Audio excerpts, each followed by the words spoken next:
ইতিহাস সবসময় বিজয়ীদের কথা বলে, কিন্তু সেই বিজয়ীদের জন্মের পেছনে থাকে এক নিকোষ কালো রাত। 1951 সাল। সমুদ্রের গর্জন আর আকাশ ভাঙা বৃষ্টির শব্দে যখন পুরো শহর কাঁপছে, তখন এক অভিশপ্ত বস্তিতে জন্ম নিয়েছিল এক শিশু। কেউ জানতো না এই শিশুটি একদিন আন্ডারওয়ার্ল্ডের সমীকরণ বদলে দেবে। সময়ের চাকা ঘুরে গেছে অনেকখানি। আজ পুরো দুনিয়ার অপরাধ জগতের ম্যাপে একটি নাম কাঁপুনি ধরিয়ে দেয়। মানুষ তাকে চেনে না, কিন্তু তার দাপট অনুভব করে। কেউ তাকে বলে গডফাদার, কেউ বলে রকস্টার, কিন্তু আন্ডারওয়ার্ল্ডের সে কেবল এক ছায়া যে অন্ধকারকে শাসন করে। একটি গোপন সরকারি দপ্তর, চারিদিকে ধোঁয়া আর ফাইলের স্তূপ। ইন্টারপোলের এক তুখোর গোয়েন্দা এবং এক বৃদ্ধ মাফিয়া মুখোমুখি বসে আছে। আমাকে ধোঁয়াশা দেখাবেন না। আমি জানতে চাই, বম্বর বদল থেকে শুরু করে মধ্যচরখালি পর্যন্ত কার হুকুমে চলে? কে সে লোক যারা নামে পুরো আন্ডারওয়ার্ল্ড আজ থরথর করে কাঁপছে? স্যার, আপনি আগ্নেয়গিরির উপর বসে তার তাপমাত্রা মাপতে চাইছেন? তার নাম নেওয়া মানে নিজের মৃত্যু পড়ায় সই করা। সে কোনো মানুষ নয় স্যার, সে একজন অজেয় শক্তি। লোকে তাকে নিলয় বলে চেনে ঠিকই, কিন্তু আসলে সে হলো সেই বাঘ যে শিকার করার আগে কোনো শব্দ করে না। নিলয় মাত্র একটা নাম, কিভাবে পুরো দুনিয়ার গডফাদারদের পোয়াইনের নিচে রাখতে পারে? অসম্ভব শব্দটা তার রক্তের নেই স্যার। বছর চারেক আগের কথা। দুবাইয়ের সেই দানব ডন কাসিমের কথা মনে আছে? কাসিম নিজেকে অপরাজয় ভাবত, কিন্তু একদিন তার ডেরায় এক অদ্ভুত পার্সেল পৌঁছায়। ভেতরে ছিল একটা পোড়া সিগারেট আর এক টুকরা কয়লা। পরদিন সকালে কাসিমকে পাওয়া গেল তার নিজের প্রাসাদের ছাদে, হাত পা বাঁধা অবস্থায়। কোনো চিৎকার হয়নি, কোনো গুলি চলেনি, শুধু তার কপালের উপর কয়লা দিয়ে লেখা ছিল একটি নাম, নিলয়। সেই দিন থেকে আন্ডারওয়ার্ল্ডে বুঝে গেছে নতুন গডফাদার সিংহাসনে বসেছে। নিলয়ের এই সাম্রাজ্য কোনো উপহার ছিল না, এটি ছিল এক প্রচণ্ড অভাব আর প্রতিজ্ঞার ফসল। সেই জীর্ণ বস্তিতে মরণাপন্ন মায়ের হাত ধরে এক ছোট্ট শিশু যে স্বপ্ন দেখেছিল, আজ তা এক বিশাল মরিরুহ। নিলয়ের হাত শক্ত করে ধরে শেষ নিঃশ্বাস ত্যাগের আগে। নিলয়, শোন বাপ, এই দুনিয়াটা বড় নিষ্ঠুর। এখানে তুই যদি মাথা নিচু করে থাকিস তবে সবাই তোকে পিষে দিবে, কিন্তু তুই যদি পাহাড়ের মতো মাথা উঁচু করে দাঁড়াস তবে এই পৃথিবী তোর পায়ে এসে চুমু খাবে। আমি চাই না তুই আমার মতো অভাবে মরিস। তুই যখন এই পৃথিবী ছাড়বি তখন যেন এই দুনিয়ার সবচাইতে বেশি ক্ষমতা আর ধন সম্পদ তোর হাতে থাকে। এটা আমার শেষ ইচ্ছা। মায়ের শান্ত চোখে চোখ রেখে বলল, মা, তুমি দেখে যাও, এই অভাবের আগুন দিয়ে আমি এমন এক সিংহাসন বানাবো যেখানে শুধু সোনা আর লোহার দাপট চলবে। আজ যারা তোমাকে অবহেলা করছে, একদিন তারা আমার নাম শুনলেও রাস্তা ছেড়ে পালাবে। বর্তমান সময় বন্দর নগরীর এক অন্ধকার ডার্ক ইয়ার্ড। একটি বিশাল জাহাজ নোঙর করেছে, যার কোনো পতাকা নেই, কোনো পরিচয় নেই। কিন্তু সেই জাহাজ থেকে যখন কালো রঙের কাচের বাক্সগুলো নামানো হচ্ছে, তখন উপস্থিত পাহারাদারদের হাত কাঁপছে। প্রতিটি বাক্সের গায়ে খোদাই করা আছে একটি বিশেষ চিহ্ন, একটি আগুনের ফুলকি আর একটি হাতুড়ি। সেটি শহরের বর্তমান মাফিয়া ডন। ফোনে চিৎকার করে, শোন, আমাকে বাঁচা। সে শহরে ঢুকে পড়েছে। আমার লোকগুলো তাকে দেখে অস্ত্র ফেলে পালিয়ে গেছে। সে কোনো ঘোষণা দিয়ে আসেনি, সে একা এসেছে। তার চোখের দিকে তাকালে নাকি কলিজা শুকিয়ে যায়। অন্ধকারের ওপাশ থেকে কেবল দেশলাই জ্বলার শব্দ শোনা যায়। সেটি অনেক দিন তো রাজত্ব করলে সূর্য যখন ওঠে তখন প্রদীপকে নিভে যেতে হয়। তুমি এই শহরের মালিক ছিলে, কিন্তু এখন সময় হয়েছে চাবিটা আসল গডফাদারের কাছে ফিরিয়ে দেওয়ার। কাল ভোরের আলো দেখার আগে যদি শহর না ছাড়ো তবে তোমার এই দামি বাড়িটাই হবে তোমার কবর। পুরো আন্ডারওয়ার্ল্ড এই হুমকি বিদ্যুতের মতো ছড়িয়ে পড়ল। ডন সেটি যে এক ইশারায় শহর নিয়ন্ত্রণ করতে, সে আজ এক অদেখা ছায়ার ভয়ে শহর ছাড়ছে। কিন্তু নিলয়ের লক্ষ্য কেবল একটা শহর নয়, তার নজর বহু দূরে, যেখানে ব্ল্যাক হোল নামক এক রহস্যময় খনি আছে, যেখানে মাটির নিচে লুকানো আছে অফুরন্ত সম্পদ আর অন্ধকার এক ইতিহাস। ভাই সব কিছু রেডি, কিন্তু ব্ল্যাক হোল এলাকায় ঢোকা মানে সরাসরি মৃত্যুর মুখে যাওয়া। ওখানে সূর্যবর্ধন আর তার দানব বাহিনী রাজত্ব করে। আপনি সেখানে একজন সাধারণ মজদুর সেজে যাবেন। আপনার ওই গডফাদার ইমেজ কি ওখানে ধুলোবালিতে হারিয়ে যাবে না? আশরাফ, বাঘ যখন বড় শিকার ধরে তখন সে ঝোপের আড়ালে লুকিয়ে থাকে। সিংহাসন দখল করতে হলে আগে মাটির নিচের খবর নিতে হয়। আমি ওখানে সম্রাট হয়ে নয়, ওদের যমদূত হয়ে ঢুকবো। ওরা ভাবছে ওরা দানব, ওদের মনে করিয়ে দেব যে দানবদের শাসন করার জন্য এক রক স্টারের জন্ম হয়েছে। ব্ল্যাক হোল খনির সেই বিশালাকার মরচে ধরা লোহার ফটক, হাজার হাজার দাসের মতো মানুষ লাইনে দাঁড়িয়ে আছে। সেই দীর্ঘ লাইনের একদম শেষে দাঁড়িয়ে আছে এক শান্ত চেহারার যুবক। তার পরনে সেরা মলিন জামা, কিন্তু তার হাঁটার ভঙ্গি আর চোখের গভীরতা বলছে সে এখানে দাস হতে আসেনি, সে এসেছে এই নরকের মালিক হতে। খনির লাল মাটি আজ এক নতুন রাজার আগমনের গন্ধ পাচ্ছে। ব্ল্যাক হোল দূর থেকে দেখলে মনে হয় পাহাড়ের গায়ে বিশালাকার এক ক্ষত, কিন্তু যারা এর ভেতরে কাজ করে তারা জানে এটি আসলে একটি জ্যান্ত নরক। চারদিকে পাথরের দেয়াল আর সশস্ত্র কমান্ডোদের পাহারা। এখানে বাতাসের চেয়ে ধুলো বেশি আর জীবনের চেয়ে রক্তের দাম বেশি। ভারী লোহার ফটকটি যখন ক্যাস ক্যাস শব্দে খুলে গেল, তখন শত শত অভুক্ত মানুষকে পশুর মতো ট্রাক থেকে নামানো হলো। সেই ধুলোর ঝড়ের ভেতর থেকে শান্তভাবে হেঁটে এলো এক যুবক। তার সারা মুখে কাদা মাখা, কিন্তু তার হাঁটার ভঙ্গি বলে দিচ্ছে সে এই মাটির মালিক হতে এসেছে। পাহারাদারদের চাবুকের শব্দ আর মানুষের আর্তনাদে আকাশ ভারী হয়ে আছে। লাইনের শুরুতে দাঁড়িয়ে আছে সূর্যবর্ধনের প্রধান সেনাপতি আজগর। তার হাতে এক রক্তমাখা তলোয়ার আর চোখে পৈশাচিক আনন্দ।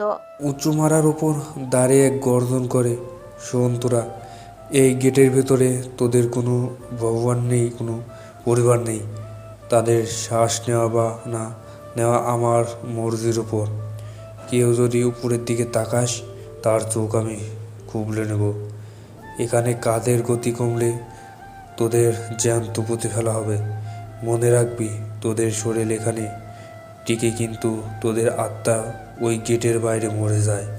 সবাই যখন ভয়ে কুকুরে মাথা নিচু করে দাঁড়িয়ে আছে, তখন লাইনের একদম শেষে দাঁড়িয়ে থাকা সেই যুবকটি ধীর পায়ে মাথা উঁচু করলো।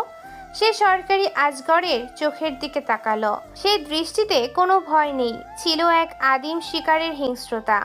পাশের এক বৃদ্ধ শ্রমিক আতঙ্কে যুবকের শার্টের হাতা টেনে ধরলো, ফিসফিস করে, ওরে পাগল, নিচু হো।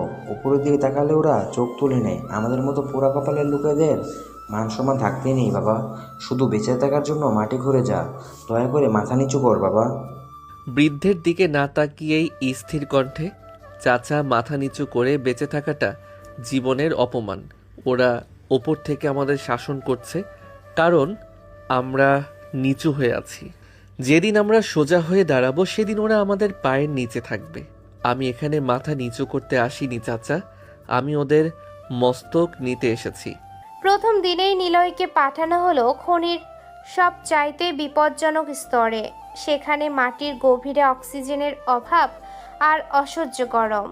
হাজার হাজার মানুষ পাথর ভাঙছে। ঠিক তখনই একজন নিষ্ঠুর প্রহরী এক ছোট্ট বাচ্চাকে ধাক্কা দিয়ে মাটিতে ফেলে দিল, কারণ সে এক বালতি কয়লা বইতে পারছিল না। বাচ্চাটা যখন ক্ষুধার জ্বালায় কাঁদছিল, প্রহরী তার বুট জুতো দিয়ে বাচ্চাটার হাত পাড়িয়ে ধরল। অট্ট হাসি দিয়ে বলল, এই ছোট কুত্তা, কাজ কর। খাবার খাওয়ার জন্য এখানে আসিসনি। তোদের রক্ত দিয়ে আমি এইখানে ভেজাবো। কাজ কর, না এলে এই কয়লার নিচেই তোকে চাপা দেবো। পুরো খনি এলাকা থমকে গেল। প্রহরীর হাতে চাবুক আর নিচে যন্ত্রণায় কাতরানো একটা শিশু। কেউ এগিয়ে এলো না, সবাই নিজের কাজ নিয়ে ব্যস্ত হয়ে পড়ল। ঠিক তখনই ভিড়ের ভেতর থেকে একটা হাতুড়ি মাটিতে পড়ার প্রচণ্ড ধাতব শব্দ শোনা গেল। ধুলোবাড়ির পর্দা সরিয়ে এগিয়ে এলো সেই দীর্ঘদেহী যুবক। প্রহরীর সামনে গিয়ে পাহাড়ের মতো দাঁড়িয়ে বলল, বাচ্চাটার হাত থেকে জুতোটা সরিয়ে নে, নইলে তোর পুরো শরীরটা এই মাটিতে পুঁততে আমার 1 সেকেন্ডও লাগবে না। অবাক হয়ে রাগে ফেটে পড়ল। কি বললি কুত্তা? তুই জানিস আমি কে? আমি এই ব্ল্যাক হোলের জম। আমার সামনে দাঁড়িয়ে কথা বলার সাহস তোর হলো কি করে? নিলয় প্রহরীর গলা এক হাতে লোহার মতো শক্ত করে চেপে ধরে শূন্যে তোলে। তুই যদি জম হোস তবে আমি তোর স্রষ্টা। তোকে আমি এই পৃথিবীতে পাঠিয়েছি, আর আজ আমি তোকে নরকে ফেরত পাঠাবো। মনে রাখিস, আমি সাধারণ কেউ নই, আমি তোর জমেরও বাপ। এক প্রচণ্ড আছাড়।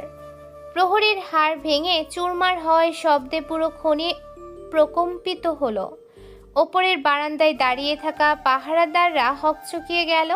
হাজার হাজার শ্রমিকরা তাদের হাতের কাজ ফেলে এক দৃষ্টিতে তাকিয়ে রইল সেই আগন্তুকের দিকে। ব্ল্যাক হোলের ইতিহাসে আজ প্রথমবার কেউ একজন সরাসরি মৃত্যুর মুখে দাঁড়িয়ে হাসছে। পাহারাদাররা যখন বন্দুক তাক করলো, নিলয় কেবল তার পকেট থেকে সেই পরিচিত সিগারেটের প্যাকেট বের করলো। ধীর লয়ে সিগারেট জ্বালিয়ে ওপরের সেনাপতি আজগরের দিকে তাকিয়ে, আজগর গরুরাকে গিয়ে বলিস বোম্বে থেকে ওর আসল গডফাদার চলে এসেছে। আজ থেকে এই খনির সোনা আর তোদের হবে না। এই সোনা হবে আমার মায়ের, আর এই খনির মালিক এখন আমি। পুরো খনিতে যেন বিদ্যুৎ খেলে গেল। শ্রমিকদের চোখে এক অদ্ভুত আশা দেখা গেল। নিলয় জানে সে আজ মৌচাকে ঢিল মেরেছে।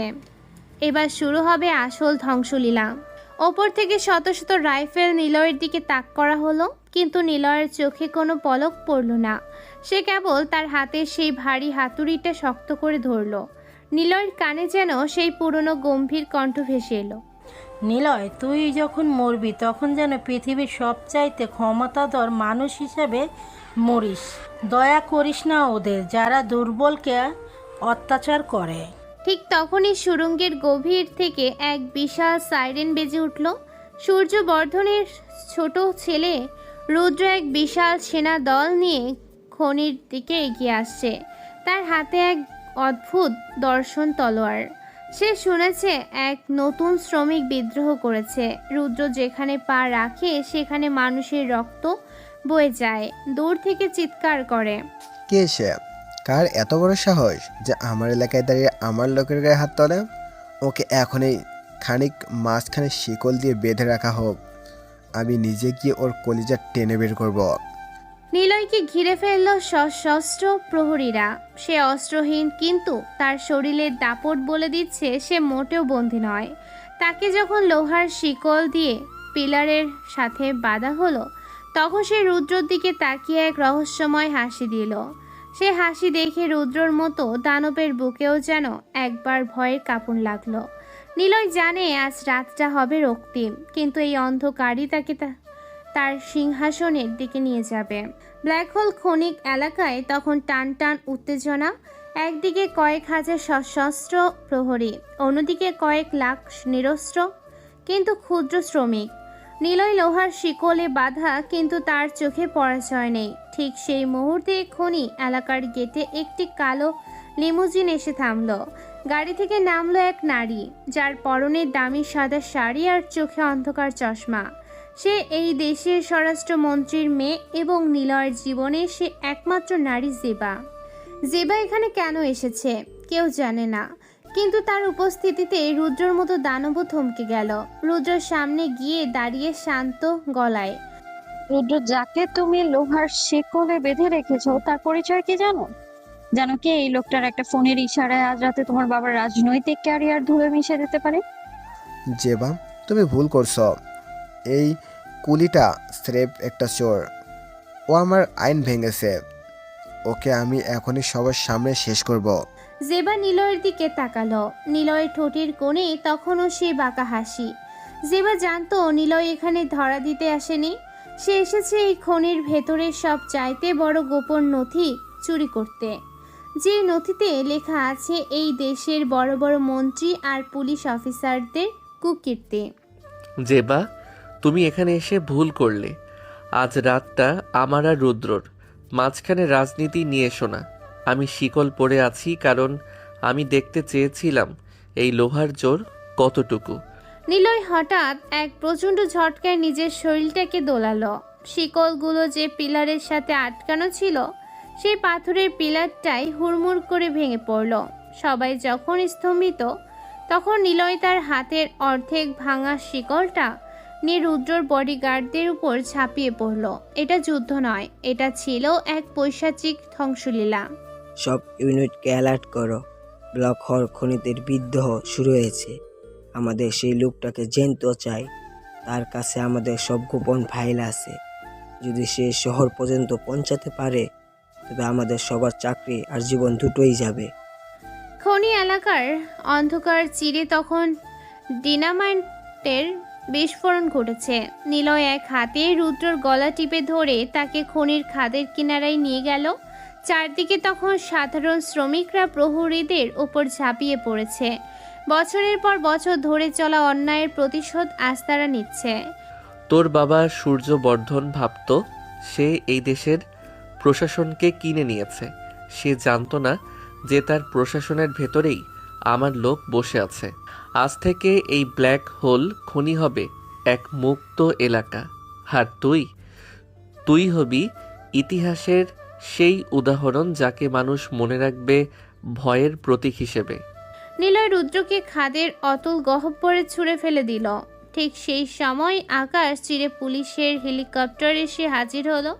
নিলয় জেবার হাত ধরে এক লাফে খনির গোপন সুড়ঙ্গের দিকে দৌড় দিল। জেবা জানে নিলয় এখন আর কেবল একজন মাফিয়া নয়, সে এখন এক সিস্টেম ব্রেকার। নিলয়, পুলিশ কিন্তু পুরো শহর ব্লক করে দিয়েছে, তুমি কোথায় ঢুকাবে? লুকানো আমার রক্তে নেই জেবা। আমি শহরে ফিরছি আমার সিংহাসন বুঝে নিতে। কাল সকালে খবরের কাগজে মাফিয়া বা পুলিশের খবর থাকবে না। কাল সব চ্যানেলে শুধু একটা নাম বাজবে, আয়রন কিং। একদিকে প্রশাসনের গোপন ষড়যন্ত্র, অন্যদিকে পুলিশের হাই ভোল্টেজ ড্রামা। নিলয় জানে তাকে এখন শুধু অস্ত্র দিয়ে নয়, বুদ্ধি দিয়েও লড়তে হবে। মাফিয়া জগতের ডনরা এখন একজোট হচ্ছে নিলয়কে মারার জন্য। কিন্তু নিলয়ের হাতে আছে সেই মাস্টার ফাইল, যা পুরো দেশকে কাঁপিয়ে দেওয়ার জন্য যথেষ্ট। ভয় করিস না বাপ, তোর এক হাত সোনার আর অন্য হাতে লোহার। যে সোনা দিয়ে মানবে না তাকে লোহা দিয়ে বুঝিয়ে দিস। শহর যখন ঘুমাচ্ছে তখন নিলয় এক বিশাল ট্রাকে করে খনির সেই রক্তমাখা সোনা নিয়ে শহরের মেন গেটে পৌঁছালো। সামনে শত শত পুলিশের ব্যারিকেড, কিন্তু নিলয় ব্রেক কষল না। সে ট্রাকের গতি বাড়িয়ে দিল। শুরু হলো এক নতুন অধ্যায়। শহরের মেন গেটে তখন ছোট ছোট পুলিশের সাইরেন আর লাল নীল আলোর ঝলকানি। কমিশনার রহমানের নির্দেশে পুরো রাস্তা ব্লক করে দেওয়া হয়েছে। কারোর ধারণাই ছিল না যে ব্ল্যাক হোল খনির সেই নরক চিরে একটা ট্রাক সরাসরি শহরের হৃৎপিণ্ডে আছড়ে পড়বে। নিলয়ের চালানো সেই বিশাল ট্রাক যখন পুলিশের ব্যারিকেডগুলো খেলনার মতো দুমড়ে মুচড়ে দিয়ে শহরের ভেতর ঢুকলো, তখন পুরো পুলিশ প্রশাসন হতভম্ব হয়ে গেল।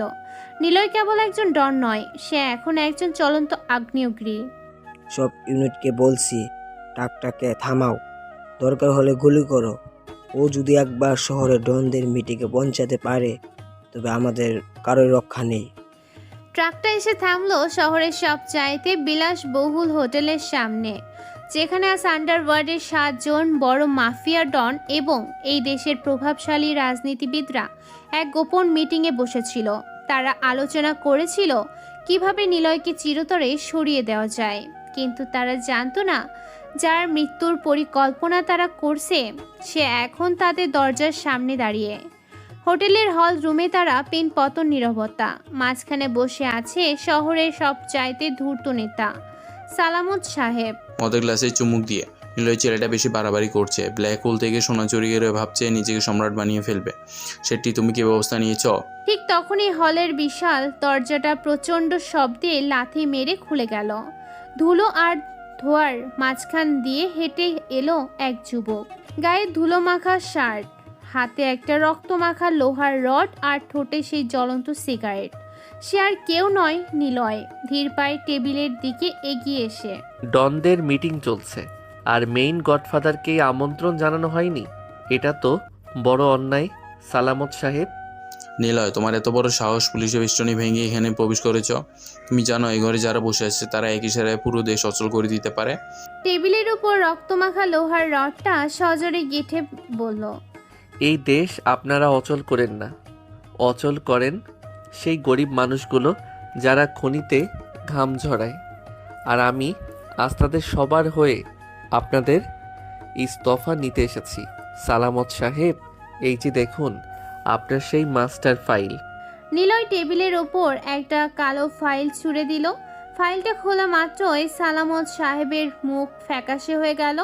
সেখানে শহরের প্রতিটা প্রভাবশালী মানুষের কালো টাকার হিসাব আর খুনের রেকর্ড আছে। নিলয় শুধু খনি আর দখল করেনি, সে পুরো দেশের ক্ষমতার চাবিটা নিজের হাতে নিয়ে এসেছে। হঠাৎ হলের পেছনের দরজা দিয়ে ঢুকে পড়ে। নিলয়, এখান থেকে চলো। পুলিশ পুরো হোটেল ঘিরে ফেলেছে।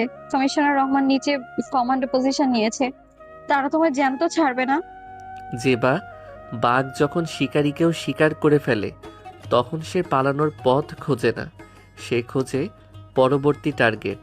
ঠিক তখনই হোটেলের বাইরে থেকে মাইকে কমিশনার রহমানের কণ্ঠ শোনা গেল। নিলয়, তুমি চারদিক থেকে ঘেরা হয়ে আছো, আত্মসমর্পণ করো, নইলে আমরা ভেতরে ঢুকে গুলি চালাতে বাধ্য হব। নিলয় জানালার পাশে গিয়ে দাঁড়ালো। নিচে কয়েকশো পুলিশ কমান্ডোর রাইফেল তাক করে আছে। শহরের সাধারণ জনগণও দূর থেকে ভিড় জমিয়েছে। তারা শুনেছে ব্ল্যাক হোল খনির সেই ক্রাতার কথা। নিলয় জানতো আজ তাকে সাধারণ মানুষের কাছে নিজেকে প্রমাণ করতে হবে। পকেট থেকে ফোন বের করে, কমিশনার রহমান, আপনার কমান্ডোদের বলুন অস্ত্র নামাতে, কারণ আমি যদি হোটেলের এই বারান্দা থেকে একটা ইশারা করি তবে এই শহরের প্রতিটি সাধারণ মানুষ এখন আপনার পুলিশের উপর ঝাঁপিয়ে পড়বে। আমি আজ একা আসিনি, আমি সাধারণ মানুষের ক্ষোভ নিয়ে এসেছি।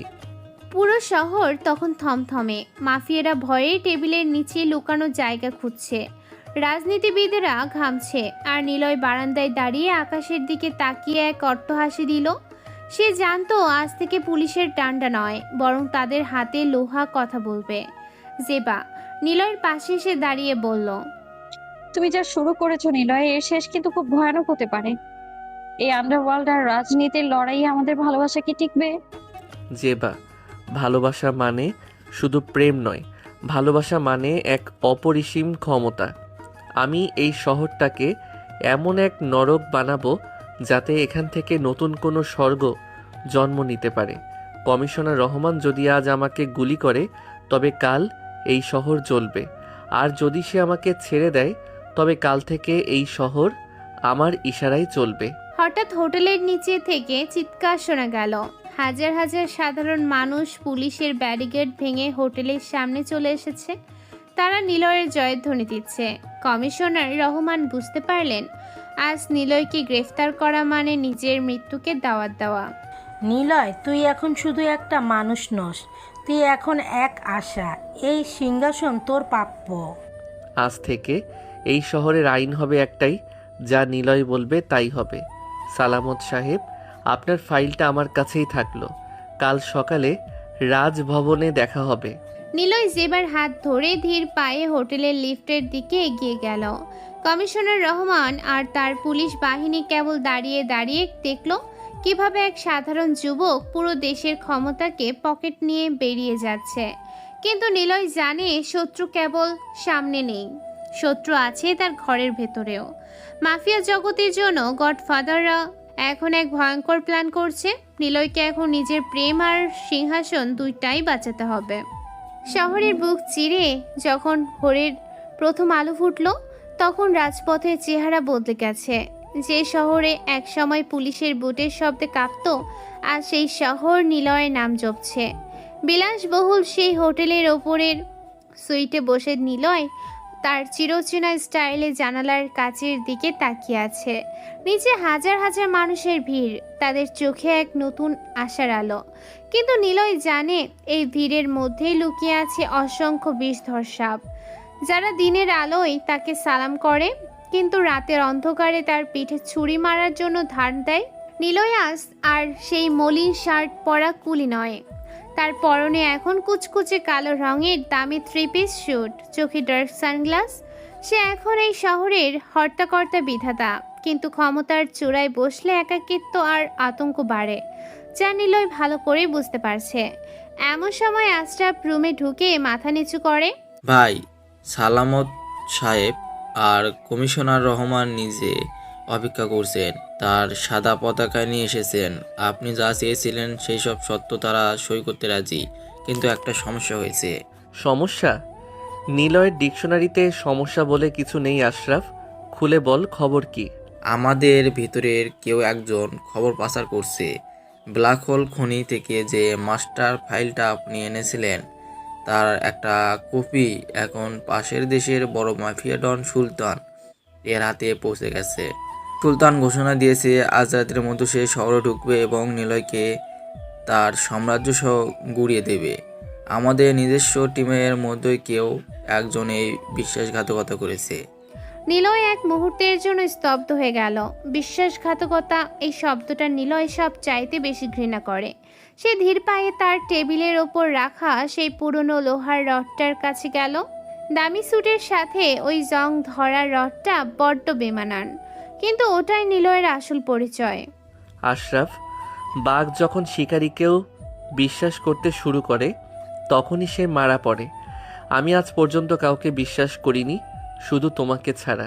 এখন তুমিই খুঁজে বের করো সেই সাপটাকে যে আমার থালায় খেয়ে আমার বুকেই ছোবল মারতে চায়। ঠিক সেই সময় জেবা রুমে ঢুকলো। তার চোখে জল। সে জানে নিলয় এখন যে যুদ্ধের দিকে যাচ্ছে সেখান থেকে ফেরার পথ নেই। আন্ডারওয়ার্ল্ডের গডফাদার হওয়া মানেই নিজের প্রেমকে বলি দেওয়া। জেবা নিলয়ের কাছে গিয়ে তার হাতটা ধরে। নিলয়, চলো আমরা এখান থেকে অনেক দূরে চলে যাই। এই সোনা, এই ক্ষমতা আমাদের কোনো সুখ দেবে না। সুলতান এক ভয়ঙ্কর জানোয়ার, সে কাউকে ক্ষমা করে না। প্রশাসনও এখন তোমার বিরুদ্ধে একজোট হচ্ছে। জেবা, পালানোটা ভীরুদের কাজ। আমি আমার মাকে কথা দিয়েছিলাম আমি বিশ্বের সবচাইতে ক্ষমতাধর মানুষ হব। মাঝপথে থেমে যাওয়া মানে আমার মায়ের ইচ্ছাকে অপমান করা। সুলতান আসুক, সাথে তার পুরো বাহিনী নিয়ে আসুক, আমি দেখতে চাই কার রক্তে লোহার জোর বেশি। নিচে ডাইনিং হলে সালামত সাহেব আর কমিশনার রহমান ভয়ে ঘামছেন। নিলয় যখন লিফট থেকে বের হয়ে হলের মাঝখানে এসে দাঁড়ালো তখন পুরো এলাকা নিস্তব্ধ হয়ে গেল। নিলয়ের হাঁটার শব্দ যেন প্রতিটি মানুষের হৃদস্পন্দন বাড়িয়ে দিচ্ছে। নিলয় সাহেব, আমরা আপনার সব শর্ত মেনে নিয়েছি। এই শহরের প্রতিটি ব্যবসা, প্রতিটি ডন এখন আপনার নামে, কিন্তু সুলতানের হাত থেকে আমাদেরকে বাঁচান। সেই যদি একবার শহরে হানা দেয় তবে পুরো দেশ শ্মশান হয়ে যাবে। সালামত সাহেবের মুখোমুখি বসে নিলয় বলল, বাঁচানোর দায়িত্ব তো পুলিশের ছিল, তাই না কমিশনার? আপনারা যখন আমার মায়ের উপর অত্যাচার করেছিলেন তখন কোথায় ছিল আপনাদের আইন? আজ যখন আপনাদের নিজেদের যান বিপদে তখন মাফিয়ার পায়ে এসে পড়েছেন। ভুলে যান নিলয়, এখন পরিস্থিতি ভিন্ন। আমাদের সম্মিলিত শক্তি সুলতানকে রুখতে হবে। সে কিন্তু কোনো সাধারণ গ্যাংস্টার নয়, সে আন্তর্জাতিক চক্রের লোক।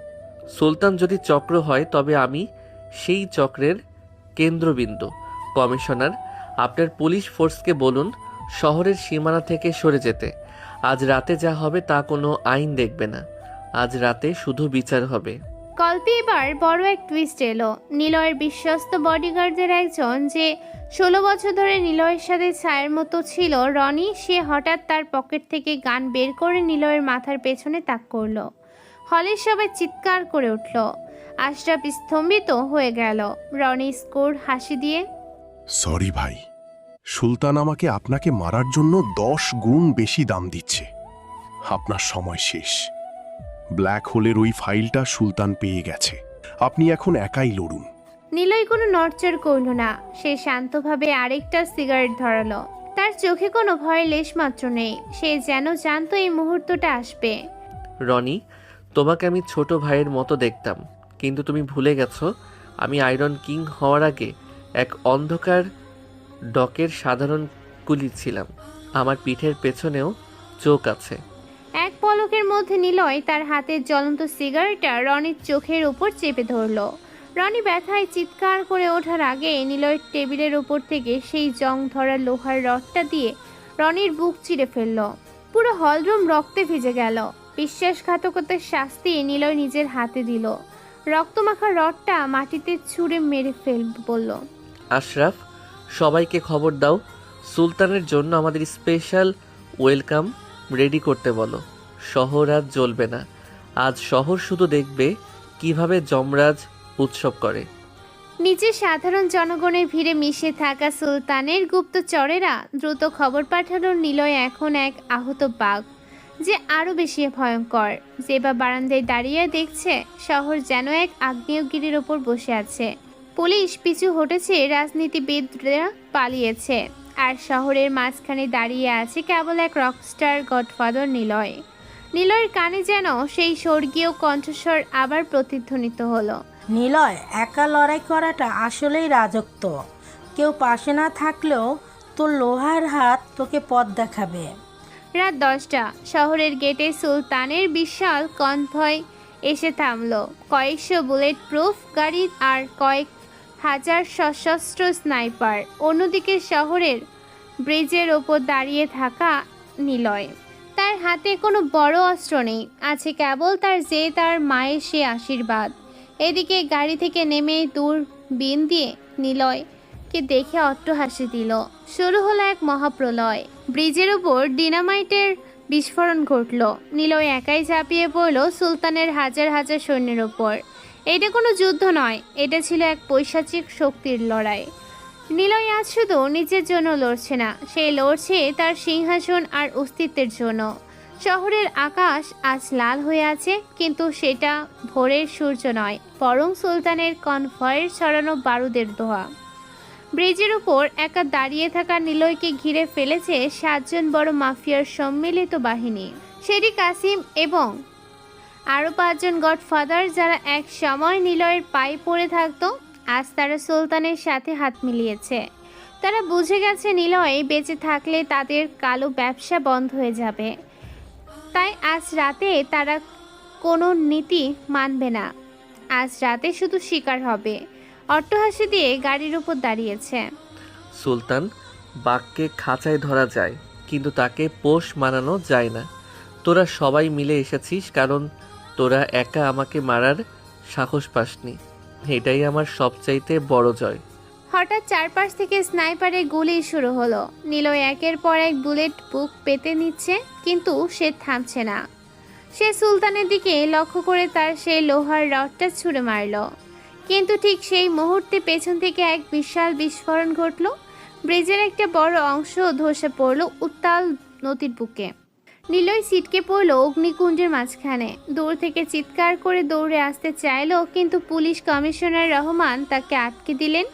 জেবা চোখের সামনে দেখল নিলয়কে ঘিরে থাকা আগুনের গোলাটা নদীর অতল গহ্বরে তলিয়ে যাচ্ছে। পরদিন সকালে খবরের কাগজের হেডলাইন হলো, আন্ডারওয়াটার সম্রাট নিলয় আর নেই। পুরো শহর নিস্তব্ধ হয়ে গেল। মাফিয়ারা খুশিতে শ্যাম্পেন খুলল। পুলিশ ফাইল বন্ধ করে দিল। সাধারণ মানুষ যারা নিলয়কে নিয়ে স্বপ্ন দেখেছিল, তারা আবার অন্ধকারে গর্তে ঢুকে পড়ল। সুলতান আর তার দলবল শহরটাকে নরক বানিয়ে ফেলল। 7-8 বছর পর শহরের চেহারা এখন বিভৎস। দিনের আলোতেও মেয়েরা বাইরে বের হতে ভয় পায়। পথে ঘাটে খুন, ধর্ষণ আর চাঁদাবাজি এখন নিত্য দৈনিক ব্যাপার। পুলিশ এখন মাফিয়াদের চাকর হয়ে গেছে। সাধারণ মানুষ এখন শুধু দীর্ঘশ্বাস ফেলে আর সেই আয়রন কিং এর কথা মনে করে, যে একদিন তাদের জন্য বুক চিতিয়ে লড়েছিল। ঠিক এই অরাজকতার মাঝে শহরের সব চাইতে নামি সিটি কলেজে এক নতুন ছাত্র ভর্তি হয়েছে। নাম তার আরিয়ান। একদম শান্ত ইনোসেন্ট সে যুবক। চোখের চশমা, কাঁধে ব্যাগ, আর সব সময় বইয়ে মুখ বুজে থাকে সে। কেউ তার সাথে কথা বললে সে লাজুক হেসে এড়িয়ে যায়। কলেজের ক্যান্টিন।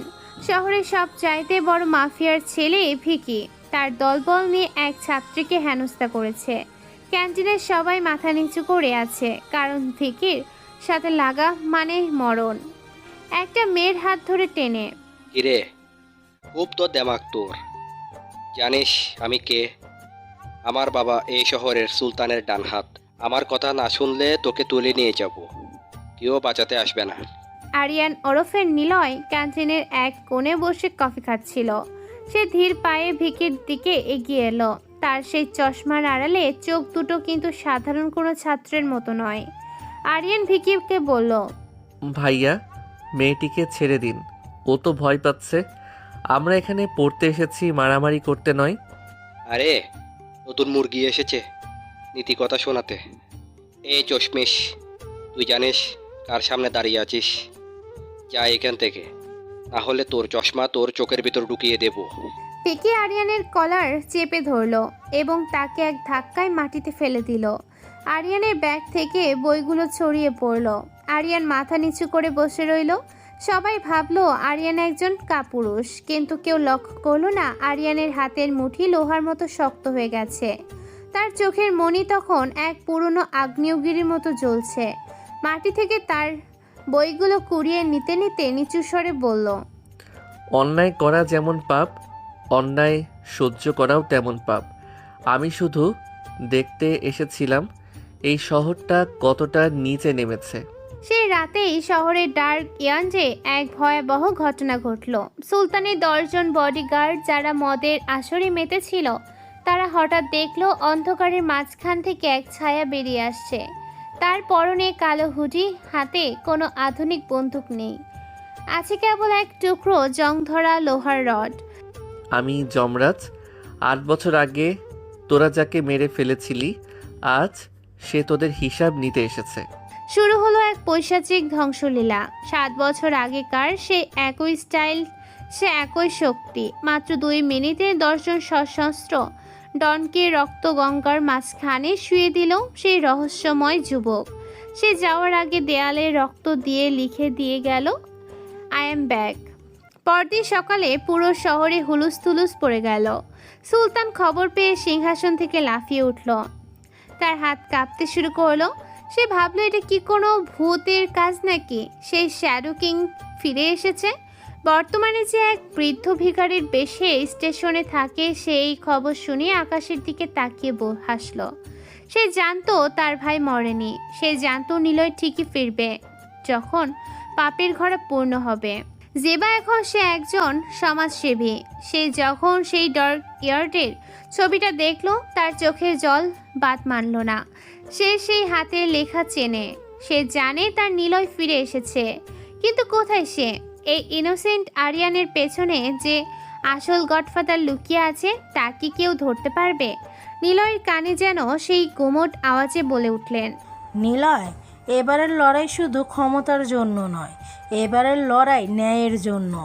ধ্বংস করে দে সেই রাজত্ব যা তোকে আর তোর মানুষকে কষ্ট দিয়েছে। শহরের বুকে 8 বছর পর আবার সেই পরিচিত আতঙ্কের ছায়া নামতে শুরু করেছে। ডার্ক ইয়ার্ডের সেই 10টি লাশের খবর দাবানলের মতো ছড়িয়ে পড়েছে আন্ডারওয়ার্ল্ডের প্রতিটি গলিতে। সুলতান এখন আর শান্তিতে ঘুমাতে পারছে না। সে তার বিশাল প্রাসাদের চারপাশে নিরাপত্তা 4 গুণ বাড়িয়ে দিয়েছে, কিন্তু সে জানে না যে শত্রু তার প্রাসাদের বাইরে নয়, শত্রু মিশে আছে এই শহরের ভিড়ের মাঝে।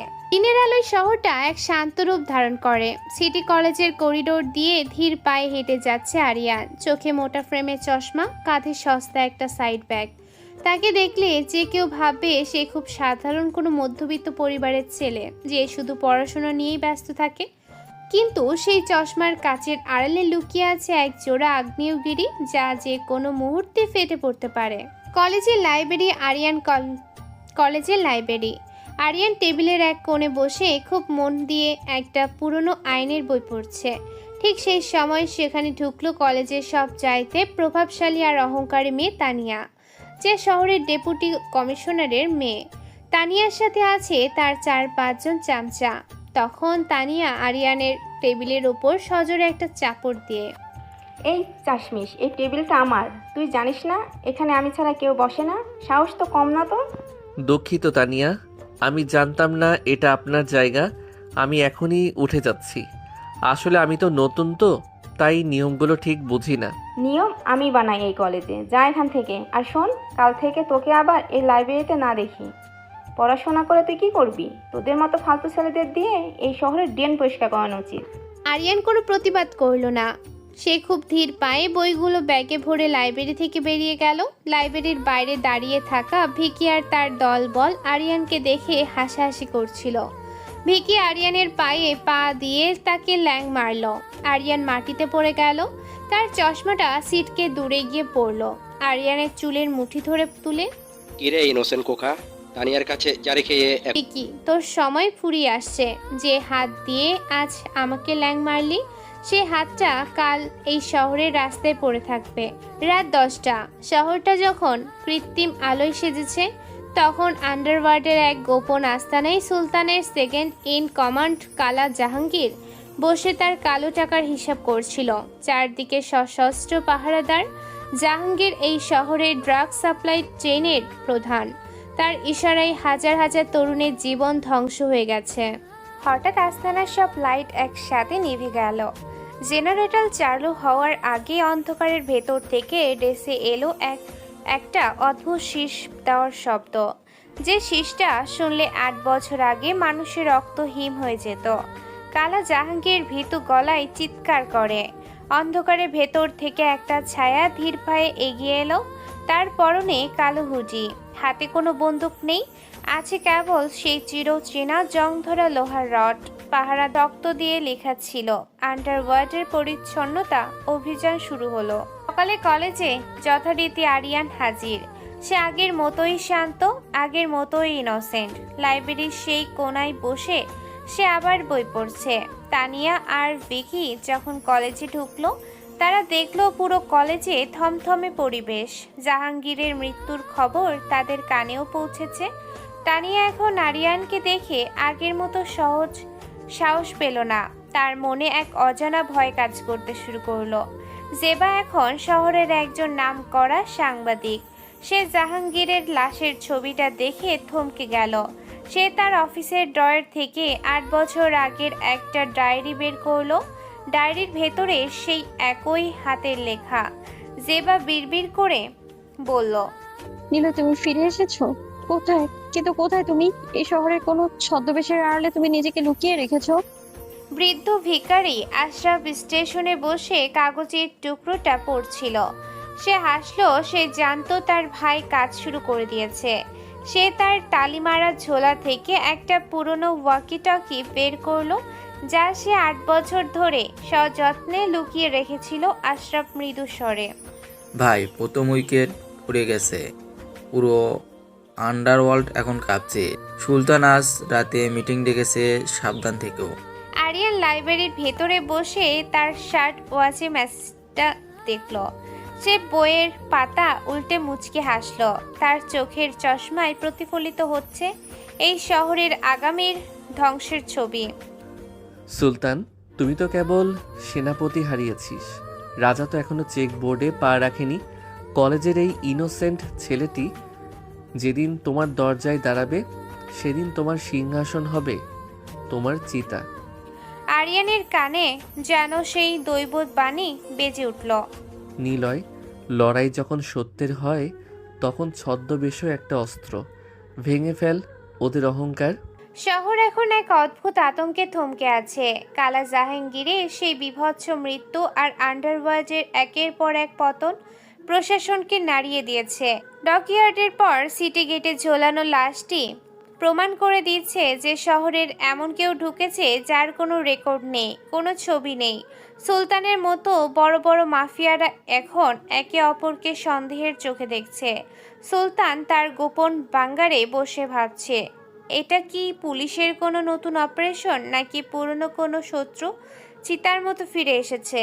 শহরের সিটি কলেজ। ভোরের মিষ্টি রোদে কলেজের মাঠটা শান্ত। আরিয়ান গাছের নিচে একা বসে একটা পুরনো জ্যামিতি বক্সের কাটাছেঁড়া নিয়ে কি যেন ভাবছে। তার চশমাটা নাকের ডগায় ঝুলে আছে, চুলগুলো অবিন্যস্ত। তাকে দেখে মনে হয় গত রাতে সে এক মুহূর্তের জন্য ঘুমায়নি। তানিয়া তার দামি এসইউভি গাড়ি থেকে নেমে আরিয়ানের দিকে তাচ্ছিলের হাসি দিয়ে এগিয়ে এলো। কি রে আরিয়ান, আজ লাইব্রেরিতে যাসনি? কাল তো খুব ঝাড়ি খেয়েছিস, ভয় পেয়েছিস নাকি? আরিয়ান চমকে উঠে মাথা তুলল। না তানিয়া, আসলে জ্যামিতির একটা অঙ্ক মেলাতে পারছিলাম না। আর ভয়, ওটা তো বড় লোকদের জন্য। আমাদের মতো গরিবদের ভয় পেয়ে লাভ কি? পেটে ক্ষুধা থাকলে ভয় এমনিতেই পালিয়ে যায়। তানিয়া ব্রু কুচকে আরিয়ানের চোখের দিকে তাকিয়ে বলল, তোর কথাগুলো ইদানিং কেমন জানি অদ্ভুত শোনায়। আচ্ছা আরিয়ান, তুই তো রাতে হোস্টেলে থাকিস। গত রাতে সিটি গেটের দিকে কোনো হইচই শুনেছিস? লোকে বলছে ওখানে কালা জাহাঙ্গীরকে কেউ একজন খুব নিষ্ঠুরভাবে মেরে ঝুলিয়ে রেখেছে। কালা জাহাঙ্গীরকে কোনো সিনেমাটিক ক্যারেক্টার? আমি তো ভাই পড়ার বাইরে কিছু জানি না। তবে সকালে শুনলাম পুলিশ নাকি রাস্তা ব্লক করে রেখেছে। খুব ভয়ঙ্কর কিছু হয়েছে মনে হয়। তানিয়া আর কিছু না বলে চলে গেল, কিন্তু তার মনে খটকা রয়ে গেল। আরিয়ান ছেলেটা বড্ড বেশি ইনোসেন্ট, নাকি এই ইনোসেন্টটাই একটা পর্দা। অন্যদিকে শহরের ডেপুটি কমিশনারের অফিসে এক জরুরি মিটিং চলছে। কমিশনার রহমান খুব অস্থিরভাবে পায়চারি করছেন। বছর পর আবার সেই একই প্যাটার্ন, সেই একই রকম নিষ্ঠুরতা। কিন্তু 8 বছর আগে যাকে আমরা শেষ করেছিলাম সে তো ফিরে আসার কথা নয়। ডক ইরাত থেকে সিটি গেট, প্রতিটা জায়গায় খুন হয়েছে লোহার রড দিয়ে, বন্দুক ব্যবহার করা হয়নি। কে এই লোক? স্যার, আন্ডারওয়ার্ল্ডের ডনরা এখন একজোট হচ্ছে। সুলতান আজ রাতে শহরের একটা পুরনো জুট মিলে সব গ্যাং লিডারদের ডেকেছে। তারা নাকি নিজেদের মধ্যে বিচার করবে যে কার লোক এই কাজগুলো করছে। আমার মনে হয় এখানে হানা দেওয়া উচিত। রাত 1টা, শহরের পরিত্যক্ত সেই জুট মিল, চারদিকে সশস্ত্র পাহারাদার, হাতে AK-47, ভেতরে মশাল জ্বলছে। শহরের 7টি বড় গ্যাংয়ের লিডারেরা গোল হয়ে বসে আছে। মাঝখানে সুলতান, তার মুখটা পাথরের মতো শক্ত। সুলতান সবার দিকে তীক্ষ্ণ নজর দিয়ে। ভাই, আমরা কেউ কিছু জানি না, তবে গুজব আছে সেই ছায়াটা কোনো মানুষ নয়, সে একটা প্রেতাত্মা। সে নাকি দেয়ালের মধ্যে দিয়ে যাতায়াত করতে পারে। তার সামনে দাঁড়ালে নাকি মানুষ হাত পা অবশ হয়ে যায়। ঠিক সেই সময় জুট মিলের টিনের চালায় একটা খটখট শব্দ হলো। পাহারাদাররা সাথে সাথে ওপরের দিকে গুলি চালালো, কিন্তু কোথাও কেউ নেই। হঠাৎ একটা ভারী লোহার চেইন ওপর থেকে ঝুলে এলো, আর সেই চেনের শেষে ঝুলছে একটা রক্তমাখা শার্ট। সুলতান শার্টটা দেখে স্তব্ধ হয়ে গেল। ওটা ছিল জাহাঙ্গীরের শার্ট। অন্ধকারের ভেতর থেকে একটা ভারী গম্ভীর কণ্ঠস্বর ভেসে এলো, কিন্তু কাউকে দেখা যাচ্ছে না। কণ্ঠটা জুট মিলের দেয়ালে দেয়ালে প্রতিধ্বনিত হচ্ছে। সুলতান, রাজা যখন বিচার করতে আসে তখন প্রজার পালানোর পথ থাকে না। তুই যাদের সিংহাসন দিয়েছিস তাদের কবর খোঁড়ার সময় হয়ে গেছে। আজ রাতে এই ঘরে যারা বসে আছিস তাদের মধ্যে একজন কাল সকালের সূর্য দেখতে পাবি না। লটারি শুরু হোক। পুরো মিলের ভেতরে অন্ধকার হয়ে গেল। জেনারেটর কেটে দেয়া হয়েছে। শুরু হলো এলোপাথারি গোলাগুলি।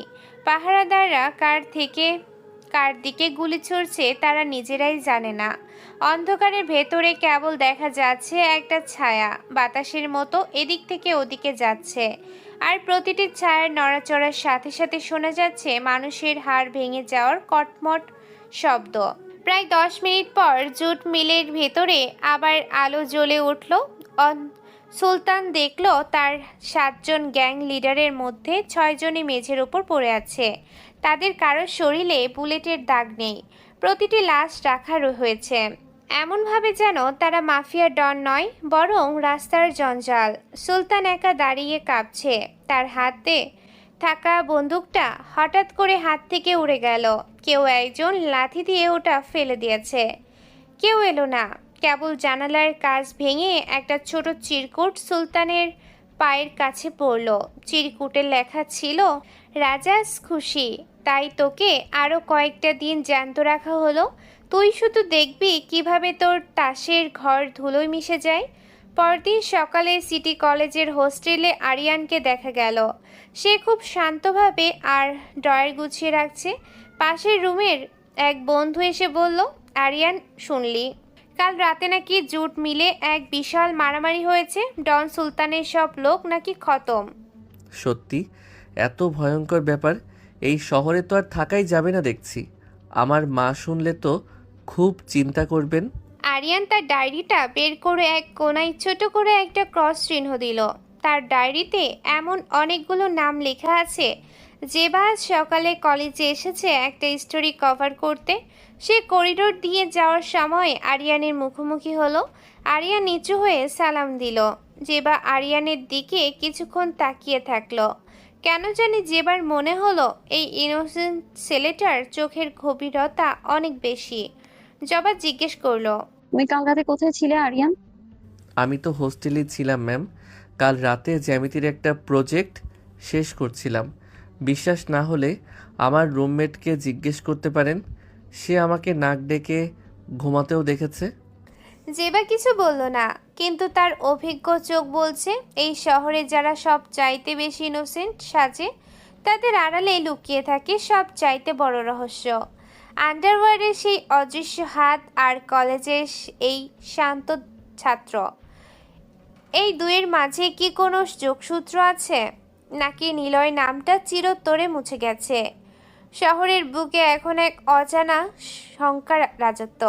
সুলতানের মতো প্রতাপশালী মাফিয়া ডন এখন নিজের ছায়া দেখলেও পিস্তল উঁচিয়ে ধরছেন। জোট মিলে সেই ধ্বংসলীলার পর আন্ডারওয়ার্ল্ডের চেইন অব কমান্ড ভেঙে পড়েছে। সবাই এখন একে অপরকে গডফাদার হওয়ার লালসায় সন্দেহ করছে, কিন্তু প্রশাসনের অন্তরে চলছে অন্য খেলা। ডিআইজি হারুন গত কয়েক রাত ধরে এক অদ্ভুত মানসিক চাপে আছেন। তার কাছে খবর এসেছে যে এই রহস্যময় ঘাতক কেবল মাফিয়াদের মারছে না, সে প্রশাসনের গোপন ফাইলগুলোও হাতিয়ে নিচ্ছে। সিটি কলেজের কমন রুম। আরিয়ান এক কোণে বসে খুব মনোযোগ দিয়ে একটা পুরনো রেডিও সারাই করার চেষ্টা করছে। তার চশমাটা বারবার নাকের উপর থেকে নিচে নেমে যাচ্ছে, আর সে খুব বিরক্ত হয়ে সেটা ঠিক করেছে। তাকে দেখে মনে হচ্ছে দুনিয়ার কোনো খবরই তার কাছে নেই, সে শুধু এই পুরনো যন্ত্রণা নিয়ে পড়ে থাকতে চায়। আরিয়ান, তুমি কি জানো কাল রাতে ডক ইয়ার্ডে কি হয়েছে? সুলতানের 12 জন বডিগার্ডকে কেউ একজন মাত্র 10 মিনিটে জমের দুয়ারে পাঠিয়ে দিয়েছে। পুরো শহরে এখন পুলিশের সয়লাভ। রেডিও তারগুলো জোড়া দিতে দিতে খুব শান্ত গলায় বলল, তানিয়া, শহর যদি পুলিশের সয়লাভ হয় তবে তো ভালোই, আমরা সাধারণ ছাত্ররা শান্তিতে পড়াশোনা করতে পারবো। ডকইয়ার্ডের কথা বলছেন, ওগুলো তো মাফিয়াদের এলাকা, ওখানে তো মারামারি হবেই। আমাদের মতো ভালো ছেলেদের ওইসব নিয়ে মাথা ঘামিয়ে লাভ কি? তোমার এ ভালো ছেলে হওয়া নাটকটা মাঝে মাঝে অসহ্য লাগে আরিয়ান। কেন জানি মনে হয় তুমি যা দেখাচ্ছ তুমি আসলে তা নও। আচ্ছা, তোমার সাথে যে নীল রঙের ডায়েরিটা থাকে ওটা কোথায়? আরিয়ান একটু ইতস্তত করে ব্যাগ থেকে একটা নীল ডায়েরি বের করলো। এই তো এখানে। কেন তানিয়া? এখানে তো শুধু আমার অঙ্কের হিসাব আর মায়ের কিছু ওষুধের নাম লেখা। আপনি কি দেখতে চান? আরিয়ান ডায়েরিটা তানিয়ার দিকে বাড়িয়ে দিল। তানিয়া দ্রুত ডায়েরির পাতাগুলো উল্টে দেখল। সেখানে আসলেই কিছু সাধারণ হিসাব আর পড়াশোনার নোট ছাড়া আর কিছুই নেই। তানিয়া হতাশ হয়ে ডায়েরিটা ফেরত দিল, কিন্তু সে জানতো না যে আরিয়ানের আসল ডায়েরিটা তার হোস্টেলের তোষকের নিচে নয়, বরং কলেজের লাইব্রেরির এক পুরনো তাকের ভেতর লুকানো আছে। রাত 11টা। শহরের সবচাইতে সুরক্ষিত এলাকা মিন্টু রোড। এখানে বড় বড় সরকারি কর্মকর্তাদের বাসভবন। ডিআইজি হারুনের বাংলোর ভেতরে তখন এক গোপন মিটিং চলছে। সেখানে সুলতানও উপস্থিত। আজ মাফিয়া আর প্রশাসন এক টেবিলে বসেছে, কেবল এক অদৃশ্য শত্রুকে মোকাবিলা করার জন্য। সুলতান, তোমার লোকগুলো কেন এত অপদার্থ? যে ঘাতকটা আমাদের রাতের ঘুম কেড়ে নিয়েছে তার একটা ছবি পর্যন্ত তোমরা জোগাড় করতে পারলে না। আমি শুনেছি সে নাকি লোহা দিয়ে মানুষ মারে। এটা কি কোনো সাধারণ গ্যাংস্টারের কাজ? ঠিক সেই সময় বাংলোর সব লাইট একসাথে নিভে গেল। হারুনের বডিগার্ডরা সাথে সাথে পজিশন নিল, কিন্তু এবারের আক্রমণটা ছিল অন্যরকম। কোনো বোমা নয়, কোনো গুলির আওয়াজ নয়, কেবল এক অদ্ভুত পচা গন্ধ পুরো ঘরে ছড়িয়ে পড়ল। হারুন আর সুলতান কাঁচতে শুরু করলেন। ওটা ছিল টিয়ার গ্যাস আর ঘুমের ওষুধের এক শক্তিশালী মিশ্রণ। অন্ধকারের মাঝখান দিয়ে সেই পরিচিত শীষ দেওয়ার শব্দ ভেসে এলো। হারুন তার ড্রয়ের থেকে পিস্তল বের করতে চাইলেন, কিন্তু দেখলেন ড্রয়ারটা আগে থেকেই বাইরে থেকে লক করে দেয়া হয়েছে। কেউ একজন এই বাংলোর ভেতরে আগে থেকে ঢুকে বসেছিল। হারুন সাহেব, 8 বছর আগে আপনি যখন সেই ফাইলগুলো জ্বালিয়ে দিয়েছিলেন তখন ভেবেছিলেন ইতিহাস মুছে গেছে, কিন্তু মাটি যখন কথা বলতে শুরু করে তখন ফাইল লাগে না। আজ আপনার সিংহাসনের পায়াগুলো আমি কেটে দিয়েছি। কাল সকালের সূর্য আপনার জন্য এক নতুন অন্ধকার নিয়ে আসবে। হারুন আর সুলতান জ্ঞান হারানোর আগে কেবল একজোড়া জ্বলন্ত চোখ দেখতে পেলেন, যা অন্ধকারের ভেতর দিয়ে চিতার মতো জ্বলছিল। যখন তাদের জ্ঞান ফিরল, তারা দেখলেন তারা দুজনেই বাংলোর ছাদের কার্নিশে হাত পা বাঁধা অবস্থায় ঝুলে আছেন। নিচে তাকালে কয়েকশো ফুট নিচে কঠিন কংক্রিট। তাদের বুকের ওপর একটা করে চিরকুট দেওয়া হয়েছে। সুলতানের চিরকুটে লেখা ছিল, তোমার সাম্রাজ্যের চাবি এখন আমার হাতে। আর হারুনের চিরকুটে লেখা ছিল, ইনসাফ শুরু হয়ে গেছে। পরদিন সকালে জেবা ডগ ইয়ার্ডে সেই ঘটনার তদন্ত করতে গিয়ে এক অদ্ভুত সূত্র খুঁজে পেল। সে দেখল প্রতিটি লাশের পাশে একটা করে ছোট লোহার পেরেক পড়ে আছে। এই পেরেকগুলো কোনো সাধারণ হার্ডওয়্যার দোকানের নয়, এগুলো কেবল জাহাজ ভাঙার কারখানায় ব্যবহার করা হয়। জেবা বুঝতে পারল এই লোকটির সাথে সহজে পুরনো ডক ইয়ার্ডের কোনো গভীর সম্পর্ক আছে। জেবা দ্রুত সিটি কলেজে গেল আরিয়ানকে খুঁজতে। সে দেখল আরিয়ান ক্লাসে নেই। লাইব্রেরির সেই নির্জন কোণে আরিয়ান বসে আছে। তার চোখের নিচে কালচে দাগ, যেন সে সারা রাত জেগেছিল। জেবা আরিয়ানের মুখোমুখি বসলো। আরিয়ান, তুমি কি জানো আজ সকালে ডিআইজি হারুন আর সুলতানকে কোন অবস্থায় পাওয়া গেছে? পুরো শহর তোলপাড় হয়ে যাচ্ছে। লোকে বলে এই শ্যাডো কিং নাকি আবার ফিরে এসেছে। আরিয়ান বই থেকে মুখ না তুলে অত্যন্ত শান্ত স্বরে বলল, ম্যাম, আমি শুনেছি, কিন্তু আমার মনে হয় ওটা কোনো ভূতের কাজ হতে পারে। মানুষ এত বড় বড় ক্ষমতাধর ব্যক্তিদের সাথে কিভাবে এমন করতে পারে? আমার তো ভয় লাগছে ম্যাম। ভাবছি গ্রামে ফিরে যাব। এই শহরটা আর আগের মতো নেই। জেবা আরিয়ানের চোখের দিকে তাকালো। সে সেই চোখে কোনো ভয় দেখতে পেল না, বরং এক গভীর প্রশান্তি দেখতে পেল। জেবা মনে মনে ভাবল, এই ছেলেটি যদি ঘাতক হয় তবে সে পৃথিবীর সবচাইতে বড় অভিনেতা। জেবা যখন চলে যাচ্ছিল তখন আরিয়ান তাকে ডাকলো। ম্যাম শুনুন, আপনার গায়ের যে পারফিউম, ওটার গন্ধটা বড্ড কড়া। এই গন্ধটা অনেক দূর থেকে চেনা যায়। তদন্ত করতে গেলে মাঝে মাঝে নিজের পরিচয় আড়ালে রাখাই ভালো। জেবা থমকে গেল। আরিয়ান কিভাবে বুঝলো সে তদন্ত করছে? জেবা যখন আরিয়ানের দিকে ফিরল, দেখলো আরিয়ান আবার বইয়ে মুখ গুজেছে। দাবার প্রতিটি খুঁটি এখন আরিয়ানের ইশারায় নড়ছে। আন্ডারওয়ার্ল্ডের সুলতান আর প্রশাসনের হারুন এখন কেবল পুতুল মাত্র। আসল পরিচালক এখন হোস্টেলের এক সাধারণ বিছানায় শুয়ে পরবর্তী চালের পরিকল্পনা করছে। আকাশ আজ মেঘাচ্ছন্ন। থমথমে আবহাওয়ার মাঝে রাজপ্রাসাদ সম এক বাংলোর বারান্দায় বসে আছে ডিআইজি হারুন। তিনি এই শহরের প্রশাসনের সবচাইতে শক্তিশালী এবং রহস্যময় ব্যক্তি।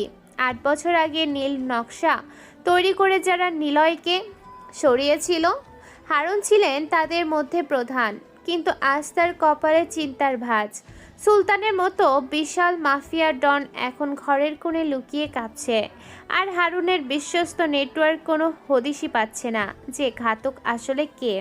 সিটি কলেজের করিডোর দিয়ে আরিয়ান হেঁটে যাচ্ছে। তার কাঁধে ব্যাগ, হাতে একটা মোটা ফাইল। তাকে দেখে মনে হচ্ছে কোনো অ্যাসাইনমেন্ট জমা দিতে যাচ্ছে, কিন্তু কেউ জানে না ওই ফাইলের ভেতর অ্যাসাইনমেন্ট নয়, বরং ডিআইজি হারুনের গত 20 বছরে কুকীর্তির দলিল লুকানো আছে।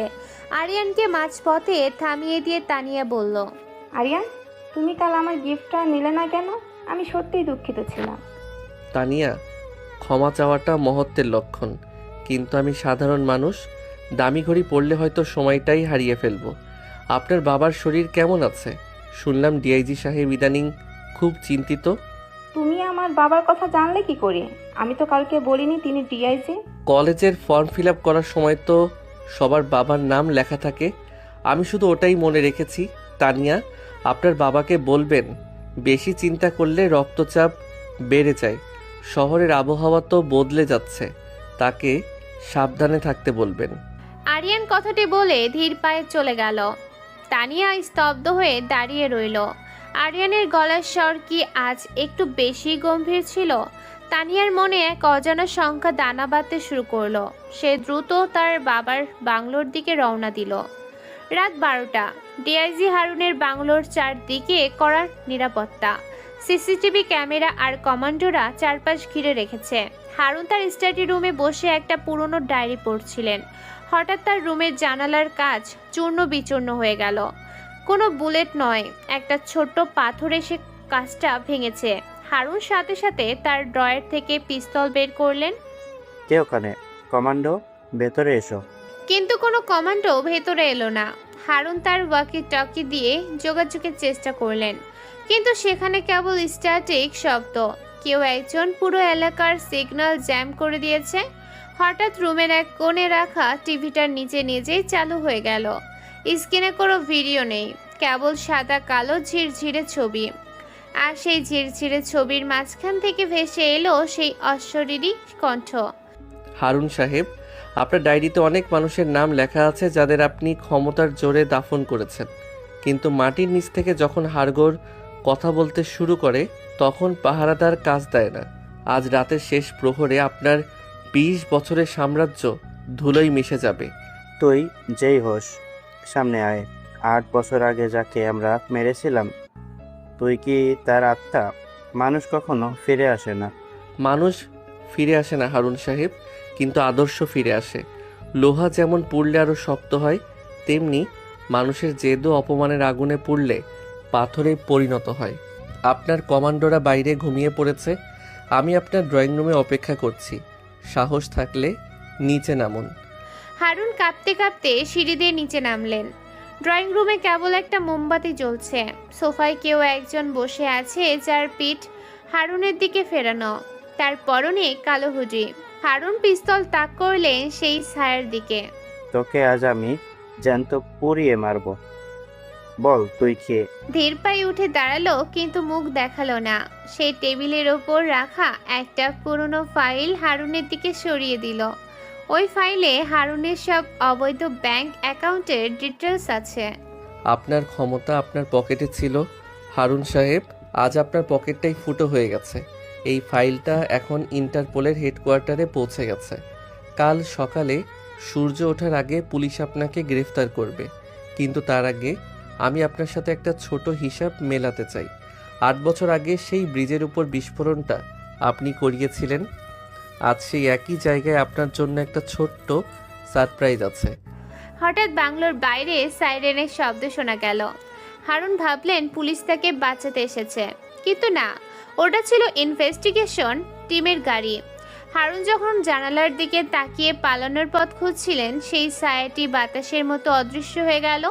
কেবল একটা ছোট্ট মেডেল হারুনের পায়ের কাছে পড়ে থাকলো। মেডেলটি ছিল সিটি কলেজের বেস্ট স্টুডেন্ট অফ দ্য ইয়ারের। পরদিন সকালে ডিআইজি হারুনের গ্রেফতারের খবর পুরো দেশে তোলপাড় সৃষ্টি করলো। প্রশাসন এখন কাঁপছে। জেবা হারুনের বাংলোর সামনে গিয়ে রিপোর্টিং করছিল। সে মেডেলটি খুঁজে পেল এবং দেখে চমকে উঠল। এই মেডেলটি তো আরিয়ানের পাওয়ার কথা ছিল। আরিয়ান? কিন্তু আরিয়ান তো কাল সারা রাত কলেজের হোস্টেলে তানিয়ার সাথে শেয়ার করছিল। তানিয়া নিজেই তো তা বললো। তবে এই মেডেল এখানে কিভাবে এলো? কেউ কি আরিয়ানকে ফাঁসাতে চাইছে, নাকি আরিয়ান নিজেই এক বিশাল নাটকের পরিচালক? সিটি কলেজের লাইব্রেরি। আরিয়ান বসে খুব মনোযোগ দিয়ে একটা ইংরেজি উপন্যাস পড়ছে। তানিয়া দৌড়ে তার কাছে এলো। তানিয়ার চোখে জল। সে তার বাবাকে হারানোর শোকে পাথর হয়ে গেছে। আরিয়ান, আমার বাবা, তাকে পুলিশ নিয়ে গেছে। তিনি নাকি অনেক বড় অপরাধী। তুমি বলেছিলে না সময় আমাদের আয়ত্তে থাকে? আমার সময় কেন এমন হয়ে গেল আরিয়ান? বইটা বন্ধ করে তানিয়ার দিকে শান্ত দৃষ্টিতে তাকালো। তানিয়া, সময় কাউকে ক্ষমা করে না। আপনার বাবা যা করেছেন তার ফল তিনি পাচ্ছেন। আমার মনে হয় আপনার এখন ধৈর্য ধরা উচিত। পৃথিবীটা গোল তানিয়া, যেখান থেকে অন্যায় শুরু হয় ঠিক সেখানেই তার শেষ হয়। আরিয়ান তানিয়াকে সান্ত্বনা দিল ঠিকই, কিন্তু তার চোখে কোনো মায়া ছিল না। সে কেবল তার পরবর্তী চালের কথা ভাবছিল। আন্ডারওয়ার্ল্ডের সুলতান এখন একা হয়ে পড়েছে। প্রশাসন তার থেকে মুখ ফিরিয়ে নিয়েছে। আরিয়ান জানে সুলতান এবার মরণ কামড় দেবে, কিন্তু আরিয়ানও তৈরি। কলেজের এই ইনোসেন্ট ছেলেটি আজ রাতে তার সব চাইতে বড় শিকারটি ধরবে। শহরের এক অন্ধকার গলিতে দাঁড়িয়ে সেই রহস্যময় ছায়াটি তার ডায়েরির আরেকটি পাতায় ক্রস চিহ্ন দিল। এবার কেবল একটি নাম বাকি, সুলতান। দাবা শেষ চালটি দেওয়ার সময় হয়ে গেছে। শহরের আবহাওয়া এখন বিষাক্ত। ডিআইজি হারুনের পতনের পর পুরো পুলিশ ফোর্স এখন দিশেহারা। সুলতানা বুঝতে পেরেছে তার চারপাশের দেয়ালগুলো ধীরে ধীরে সংকুচিত হয়ে আসছে। সে এখন আর কাউকে বিশ্বাস করতে পারছে না। সুলতান খবর পেয়েছে যে এই অদৃশ্য ঘাতক কেবল একাই লড়ছে না, বরং শহরের সাধারণ মানুষের ভেতরে সে এক গোপন বিদ্রোহের আগুন জ্বালিয়ে দিয়েছে। ভিখারি থেকে শুরু করে রিকশার চালক সবাই যেন এখন সেই রহস্যময় ছায়ার চোখ আর কান হয়ে কাজ করছে। সিটি কলেজের ছাত্র সংসদ নির্বাচন নিয়ে আজ ক্যাম্পাস বেশ উত্তপ্ত। ভিকি এই নির্বাচনে জেতার জন্য পেশি শক্তি ব্যবহার করেছে। আরিয়ান ক্যাম্পাসের এক কোণে বসে খুব মন দিয়ে একটা ল্যাপটপে কোডিং করছিল। তার চোখে মুখে কোনো দুশ্চিন্তা নেই, যেন বাইরের জগতের এই অস্থিরতা তাকে স্পর্শই করে না। তানিয়া আরিয়ানের কাছে এসে ধপাস করে বসে পড়ল। আরিয়ান, তুমি জানো আমার বাবা এখন কোথায়? পুলিশ তাকে রিমান্ডে নিয়েছে। মাফিয়া সুলতানের সাথে তার সম্পর্কের সব প্রমাণ ইন্টারনেটে ফাঁস হয়ে গেছে। কেউ একজন বাবার পার্সোনাল ইমেল হ্যাক করেছে। তুমি তো কম্পিউটার নিয়ে পড়ে থাকো, বলতে পারো এটা কিভাবে সম্ভব? তানিয়া, ইন্টারনেটে কোনো কিছুই নিরাপদ নয়। যদি কেউ চায় তবে সে আপনার ঘরের ড্রয়িং রুমের সিসিটিভি ক্যামেরা দিয়েও আপনার গোপন কথা শুনে নিতে পারে। আপনার বাবার ইমেল হ্যাক করা তো খুব সাধারণ একটা কাজ। হয়তো তিনি এমন কাউকে বিশ্বাস করেছিলেন যে তাকে ধোঁকা দিয়েছে। আমি জানি আরিয়ান, এর সব কিছু পেছনে সেই লোকটা আছে যাকে সবাই ছায়া বলছে। সে আমার পরিবারকে ধ্বংস করে দিয়েছে। আমি শপথ করছি আমি তাকে খুঁজে বের করবই। তানিয়া, যে অন্ধকারকে খুঁজতে যায় সে নিজেই অন্ধকারে হারিয়ে যায়। আপনার বাবার পাপের বোঝা অনেক ভারী ছিল, সেটা হয়তো সময়ের আগেই ভেঙে পড়েছে। আপনি বরং নিজের পড়াশোনায় মন দিন। আরিয়ান ল্যাপটপ বন্ধ করে উঠে দাঁড়ালো। সে জানে আজ রাতটা হবে এক চূড়ান্ত পরীক্ষার রাত। সুলতান আজ রাতে শহর ছেড়ে পালানোর পরিকল্পনা করেছে। সে তার সব সোনা আর নগদ টাকা নিয়ে সীমান্তের দিকে রওনা দেবে, কিন্তু আরিয়ান তাকে এত সহজে ছাড়বে না। রাত 12টা, শহরের উপর কণ্ঠে এক নির্জন হাইওয়ে। সুলতানের কনভয়ে 10টি বুলেট প্রুফ গাড়ি। সুলতান নিজে মাঝখানের গাড়িতে বসে ঘামছে। তার হাতে একটা সাব মেশিন গান। সে জানে আজ রাতে তাকে কেউ বাধা দেবেই। হঠাৎ হাইওয়ের দুপাশের স্ট্রিট লাইটগুলো দপ করে নিভে গেল, কিন্তু গাড়ি থামার আগে এক বিকট শব্দের প্রথম এবং শেষ গাড়িটি বিস্ফোরিত হলো। ল্যান্ডমাইন ব্যবহার করা হয়েছে। সুলতানের বাকি 8টি গাড়ি এখন মাঝখানের রাস্তায় আটকা পড়ে গেল। অন্ধকারের ভেতর থেকে কোনো শীষ নয়, এবার ভেসে এলো এক পুরনো বাংলা গানের সুর। গানটি ছিল সেই মায়ের প্রিয় গান যা নিলয় ছোটবেলায় শুনতো। বডিগার্ডরা গাড়ি থেকে নেমে এলোপাথারি গুলি চালাতে লাগলো, কিন্তু তারা কাউকে দেখতে পাচ্ছিল না। হঠাৎ জঙ্গল থেকে এক জোড়া সার্চ লাইট জ্বলে উঠল। সেই তীব্র আলোয় বডিগার্ডদের চোখ ধাঁধিয়ে গেল। আর সেই আলোর মাঝখান থেকে হেঁটে এলো এক দীর্ঘদেহী মানুষ। তার হাতে কোনো বন্দুক নেই, কেবল 2 হাতে 2টি ধারালো লোহার শিকল। সুলতান গাড়ির ভেতর থেকে দেখলো সেই ছায়াটি। সে পাগলের মতো গুলি করতে লাগলো, কিন্তু সেই ছায়াটি বাতাসের মতো এদিক সেদিক সরে গিয়ে প্রহরীদের একে একে নিস্তেজ করে দিচ্ছে। শিকলের আঘাতে মানুষের মাথা ফেটে যাওয়ার শব্দে রাতের নিস্তব্ধতা খান খান হয়ে গেল। সুলতান, তুই ভেবেছিলি সোনা নিয়ে পালিয়ে যাবি? এই সোনা তো মানুষের রক্ত দিয়ে বানানো। রক্ত কখনো সীমান্ত পার হতে দেয় না। আজ তোকে ওই আগুনের ভেতর দিয়েই যেতে হবে। মিনিট 10 মধ্যে সুলতানের সব বডিগার্ড মাটিতে লুটিয়ে পড়ল। সুলতান একা গাড়ির ভেতরে বন্দি। সে দেখল সেই রহস্যময় লোকটি গাড়ির কাচের সামনে এসে দাঁড়ালো। লোকটির মুখ ঢাকা, কেবল চোখ দুটো দেখা যাচ্ছে। সেই চোখ দেখে সুলতানের আত্মা কেঁপে উঠল। সে বিড়বিড় করে বলল। সায়েটি কোনো উত্তর দিল না। সে কেবল গাড়ির তেলের ট্যাঙ্ক একটা দেশলাই কাঠি জ্বালিয়ে ছুড়ে দিল। সুলতান চিৎকার করতে করতে গাড়ির দরজা খোলার চেষ্টা করলো, কিন্তু দরজা বাহির থেকে জ্যাম করে দেয়া হয়েছে। দাউ দাউ করে জ্বলতে থাকা গাড়ির সামনে দাঁড়িয়ে সেই ছায়াটি এক অদ্ভুত প্রশান্তি অনুভব করছিল। পরদিন সকালে হাইওয়ের ওপর সুলতানের পোড়া গাড়ির ধ্বংসাবশেষ পাওয়া গেল।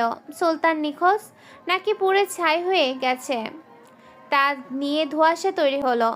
পুলিশ কমিশনার রহমান ঘটনাস্থল পরিদর্শন করে একটা ছোট চিরকুট পেলেন। তাতে লেখা ছিল, আন্ডারওয়ার্ল্ডের চ্যাপ্টার ক্লোজড। যেবার সকালে কলেজে গিয়ে আরিয়ানকে দেখলো কলেজের শহীদ মিনারের সামনে ফুল দিচ্ছে। আরিয়ানের চোখে আজ জল। জেবা কাছে গিয়ে জিজ্ঞেস করলো, আরিয়ান, তুমি কাঁদছো কেন? ম্যাম, আজ আমার মায়ের মৃত্যুবার্ষিকী।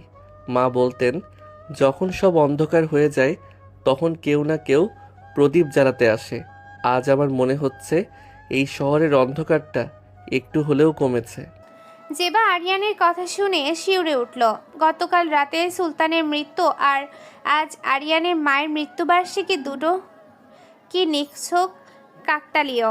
জেবা আরিয়ানের পকেটের দিকে তাকিয়ে দেখলো একটা লোহার চাবি রিং বের হয়ে আছে।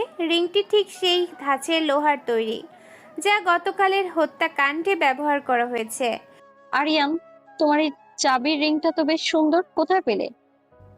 এটা আমার মা আমাকে দিয়েছিলেন ম্যাম, জং ধরা লোহা, কিন্তু এর ভেতরেই আমার সব শক্তি লুকিয়ে আছে। আমি এখন ক্লাসে যাচ্ছি ম্যাম, আজ আমাদের একটা গুরুত্বপূর্ণ পরীক্ষা আছে। আরিয়ান চলে যাওয়ার পর জেবা সেখানেই দাঁড়িয়ে রইল। সে বুঝতে পারছে ইনোসেন্ট ছেলেটি আসলে এক বিশাল ঝড়ের কেন্দ্রবিন্দু। সে হয়তো কোনো বড় মিশন শেষ করে এখন আবার সাধারণ জীবনে ফেরার নাটক করছে, কিন্তু আন্ডারওয়ার্ল্ড কি তাকে এত সহজে ছাড়বে? সুলতান কি সত্যি মারা গেছে, নাকি সে আবার ফিরে আসবে আরও ভয়ঙ্কর কোনো রূপে?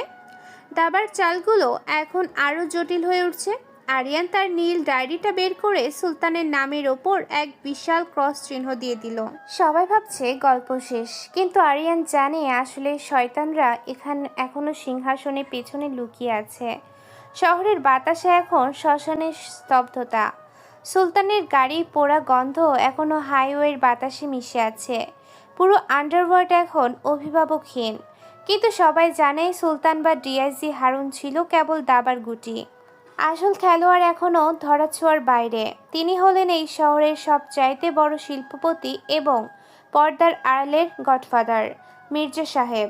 মির্জা সাহেব এমন একজন মানুষ যার ডাইনিং টেবিলে বসে দেশের বড় বড় মন্ত্রীরা পরামর্শ নেন। সুলতানের মৃত্যুর পর মির্জা সাহেব বুঝতে পেরেছেন এবার তার নিজের ঘরের দরজায় কড়া নাড়ার সময় হয়ে গেছে। সিটি কলেজের লাইব্রেরি। আরিয়ান আজ কোনো বই পড়ছে না। সে জানালার গ্রিল ধরে বাইরে ঝুম বৃষ্টি দেখছে। বৃষ্টির শব্দে যেন সে 8 বছর আগে সে অভিশপ্ত রাতের গর্জন শুনতে পাচ্ছে। তানিয়া এখন আর কলেজে আসে না। তার পরিবার পুরোপুরি নিঃস্ব হয়ে গেছে। আরিয়ান জানে তানিয়াকে সে এই যুদ্ধে ব্যবহার করেছে, কিন্তু তার লক্ষ্য ছিল অনেক বড়। জেবা লাইব্রেরির এক কোণ থেকে আরিয়ানের উপর তীক্ষ্ণ নজর রাখছিল। সে লক্ষ্য করল আরিয়ান তার পকেট থেকে একটা পুরনো মেডেল বের করে পরম মমতায় মুছছে। জেবা এগিয়ে গেল আরিয়ানের দিকে। আরিয়ান, তোমার এই মেডেলটা তো অনেক পুরনো, এটা কার? ম্যাম, এটা আমার বাবার। তিনি খুব সাধারণ একজন কুলি ছিলেন, কিন্তু সততায় তিনি ছিলেন রাজা। মির্জা সাহেবের ফ্যাক্টরিতে কাজ করতে গিয়ে তিনি একদিন নিখোঁজ হয়ে যান। পুলিশ বলেছিল তিনি চুরি করে পালিয়েছেন, কিন্তু আমি জানি আমার বাবা কোনো দিন চুরি করতে পারেন না। জেবার মাথায় বিদ্যুতের মতো একটা চিন্তা খেলে গেল। মির্জা সাহেব, এই শহরের সব রহস্যের কেন্দ্রবিন্দু তো মির্জা সাহেব। আরিয়ান কি তবে মির্জা সাহেবের বিরুদ্ধে এই যুদ্ধ ঘোষণা করেছে? জেবা বুঝতে পারলো এই ইনোসেন্ট ছেলেটি আসলে 8 বছর ধরে ধিকে ধিকে জ্বলতে থাকা এক প্রতিশোধের আগুন। রাত 1টা। মির্জা সাহেবের সুরক্ষিত ভিলা। মির্জা সাহেব তার গোপন সেফে সোনা আর ডলার গুছিয়ে রাখছিলেন। তার পাশে দাঁড়িয়ে আছে তার ব্যক্তিগত খুনি বাহিনী। মির্জা সাহেব আজ রাতেই স্পেশাল চার্টার্ড বিমানে দেশ ছাড়বেন। সে ভয়ার্ত কণ্ঠে বলল, তোরা কি সব চেক করেছিস? চারদিকে সিসিটিভি ঠিক আছে তো? ওই ছায়া যেন ভিতরে ঢুকতে না পারে। আমি তাকে জ্যান্ত চাই না, তাকে দেখা মাত্র গুলি করবি।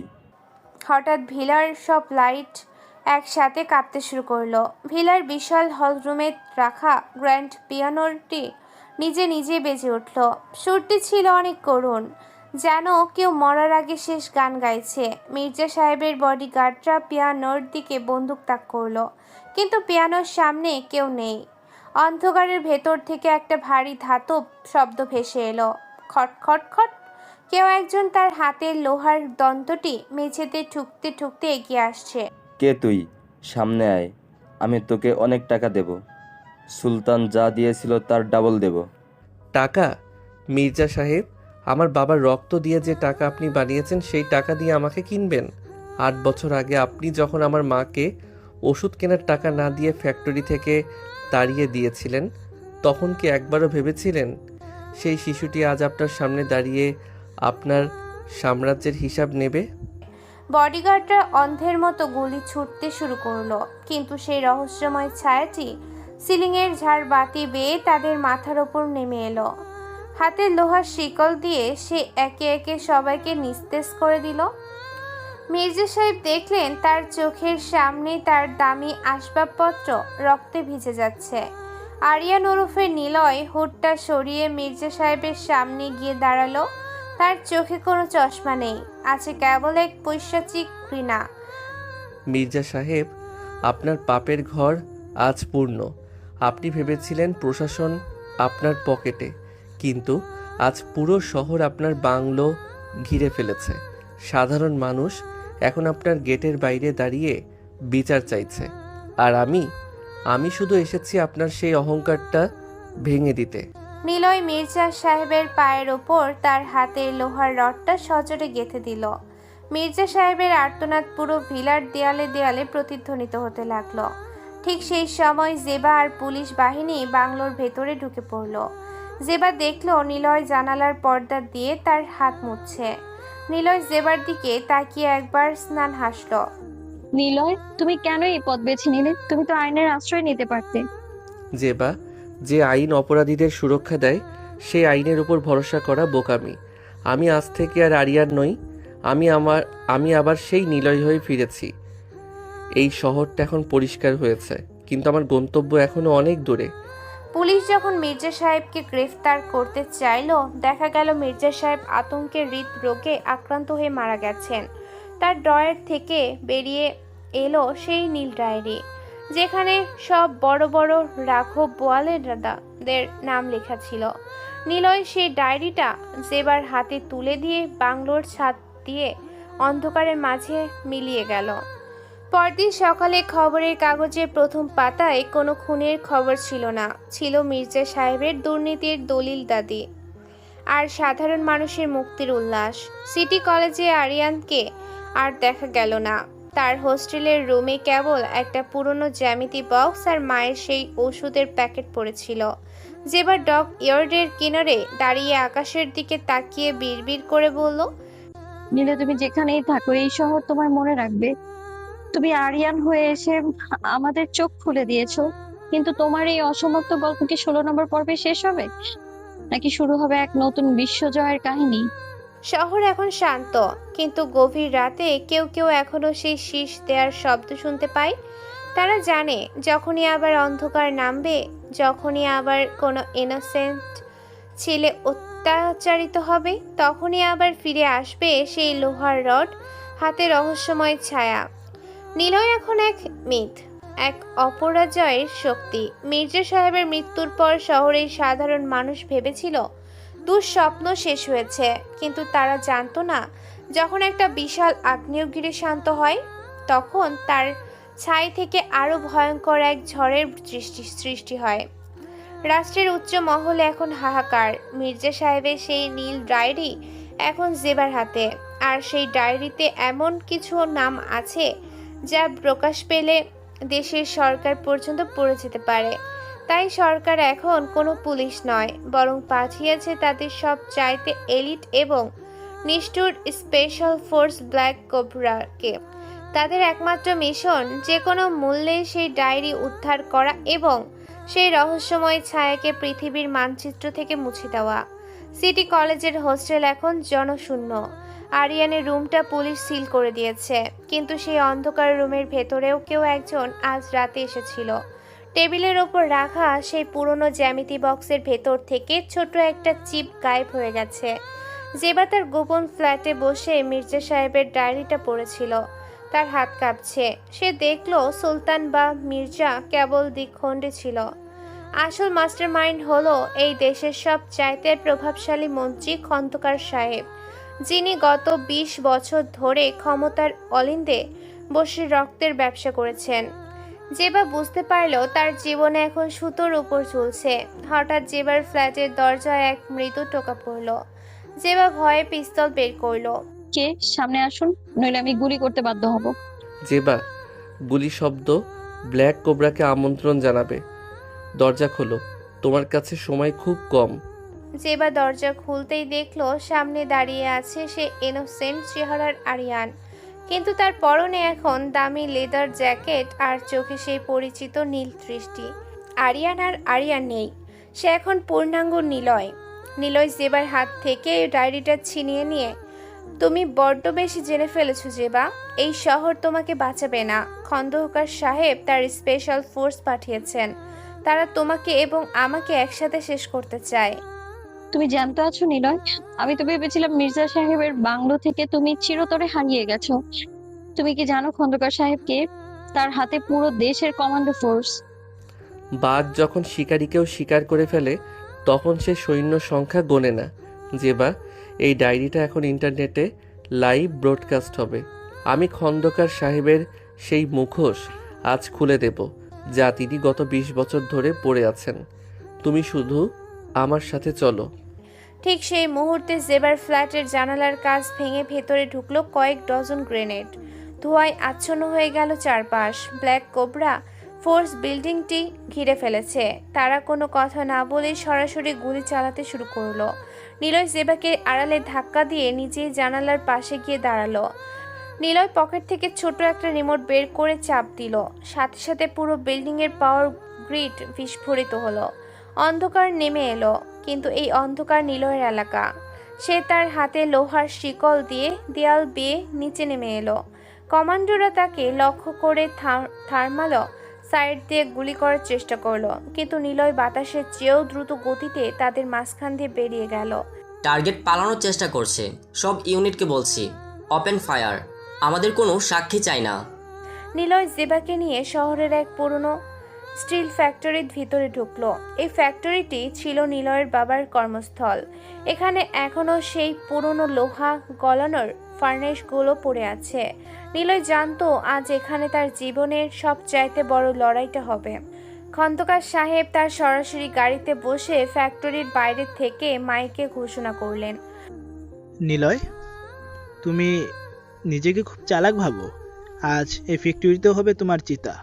আমার ডায়েরিটা ফেরত দাও, আমি তোমাকে বিদেশ চলে যাওয়ার সুযোগ করে দেব। নিলয় ফ্যাক্টরির ছাদ থেকে নিচে খন্দকার সাহেবের দিকে তাকিয়ে অট্টহাসি দিল। খন্দকার সাহেব, যে লোহা আপনি আমার বাবার রক্ত দিয়ে গলিয়েছেন, আজ সেই লোহাই আপনার পতন ঘটাবে। ডায়েরিটা অলরেডি পৃথিবীর প্রতিটা নিউজ চ্যানেলে পৌঁছে গেছে। আপনার ক্যারিয়ার এখন শেষ, এখন শুধু আপনার বিচার বাকি। ফ্যাক্টরির ভেতরে কমান্ডোরা ঢুকতেই শুরু হলো এক পৈশাচিক গেরিলা যুদ্ধ। নিলয় আধুনিক কোনো অস্ত্র ছাড়াই কেবল ফ্যাক্টরির চেইন, রড আর লোহা গলানোর বালতি ব্যবহার করে কমান্ডোদের নাস্তানাবুদ করতে লাগলো। লোহা কাটার মেশিনের শব্দ আর মানুষের আর্তনাদে ফ্যাক্টরিটা এক নরকে পরিণত হলো। জেবা এক কোণে দাঁড়িয়ে দেখছিল কিভাবে সেই শান্ত ছাত্রটি আজ এক বিধ্বংসী দানবে পরিণত হয়েছে। নিলয় যখন খন্দকার সাহেবের প্রধান কমান্ডোকে তার হাতের শিকল দিয়ে পিলারের সাথে গেঁথে দিল, তখন জেবা ভয়ে চোখ বন্ধ করে ফেলল। নিলয় খন্দকার সাহেবের মুখোমুখি দাঁড়িয়ে বলল, আপনার সময় শেষ খন্দকার সাহেব। আপনার পুলিশ বা আপনার কমান্ডোরা এখন আপনাকে বাঁচাবে না, কারণ তারা এখন জেনে গেছে আপনি দেশের সাথে কি বেইমানি করেছেন। বাইরে তখন হাজার হাজার সাধারণ মানুষ লাঠি সোটা নিয়ে কমান্ডোদের ঘিরে ফেলেছে। ডায়েরির সত্যটা জানার পর তারা এখন আর কোনো আইন মানছে না। খন্দকার সাহেব দেখলেন তার পায়ের নিচ থেকে মাটি সরে যাচ্ছে। তার নিজের লোকেরাই তাকে গ্রেফতার করতে বাধ্য হলো। কিন্তু নিলয় জানে শত্রু কেবল খন্দকার সাহেব নন, 16 নম্বর পূর্বে এক বিশাল চমক অপেক্ষা করছে। যে ব্যক্তিটি 8 বছর আগে নিলয়কে প্রথমবার ধোঁকা দিয়েছিল, সে এখনও ছায়ের আড়ালে বসে শেষ চালটি চালছে। নিলয় জেবার দিকে তাকিয়ে, জেবা, লড়াই এখনো শেষ হয়নি। আমি যে ইনোসেন্ট ছেলেটি সেজেছিলাম তার পেছনে আরও একটা বড় সত্য আছে। আমার এই প্রত্যাবর্তনের পেছনে এমন একজন আছে যাকে তুমি কল্পনাও করতে পারবে না।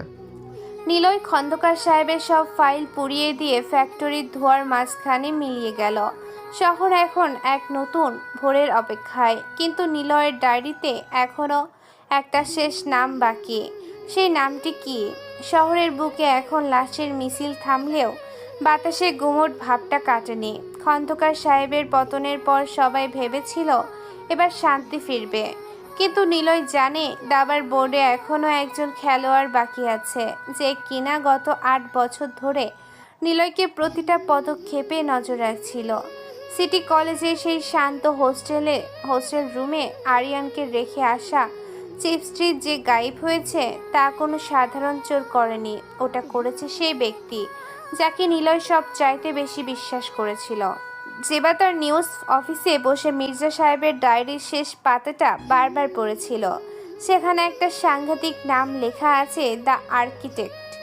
এই আর্কিটেক্টটি আসলে নিলয়ের বাবাকে মারার পরিকল্পনা করেছিল এবং 8 বছর আগে নিলয়কে ব্রিজের ওপর থেকে নদীতে ফেলে দেওয়ার জন্য ডিনামাইট সেট করেছিল। জেবা যখন নামের রহস্য ভেদ করার চেষ্টা করেছিল তখন তার ফোনের স্ক্রিনে একটা মেসেজ এসে ভাসল। আশরাফকে খুঁজুন। তখন তার ফোনের স্ক্রিনে একটা মেসেজ ভেসে এলো।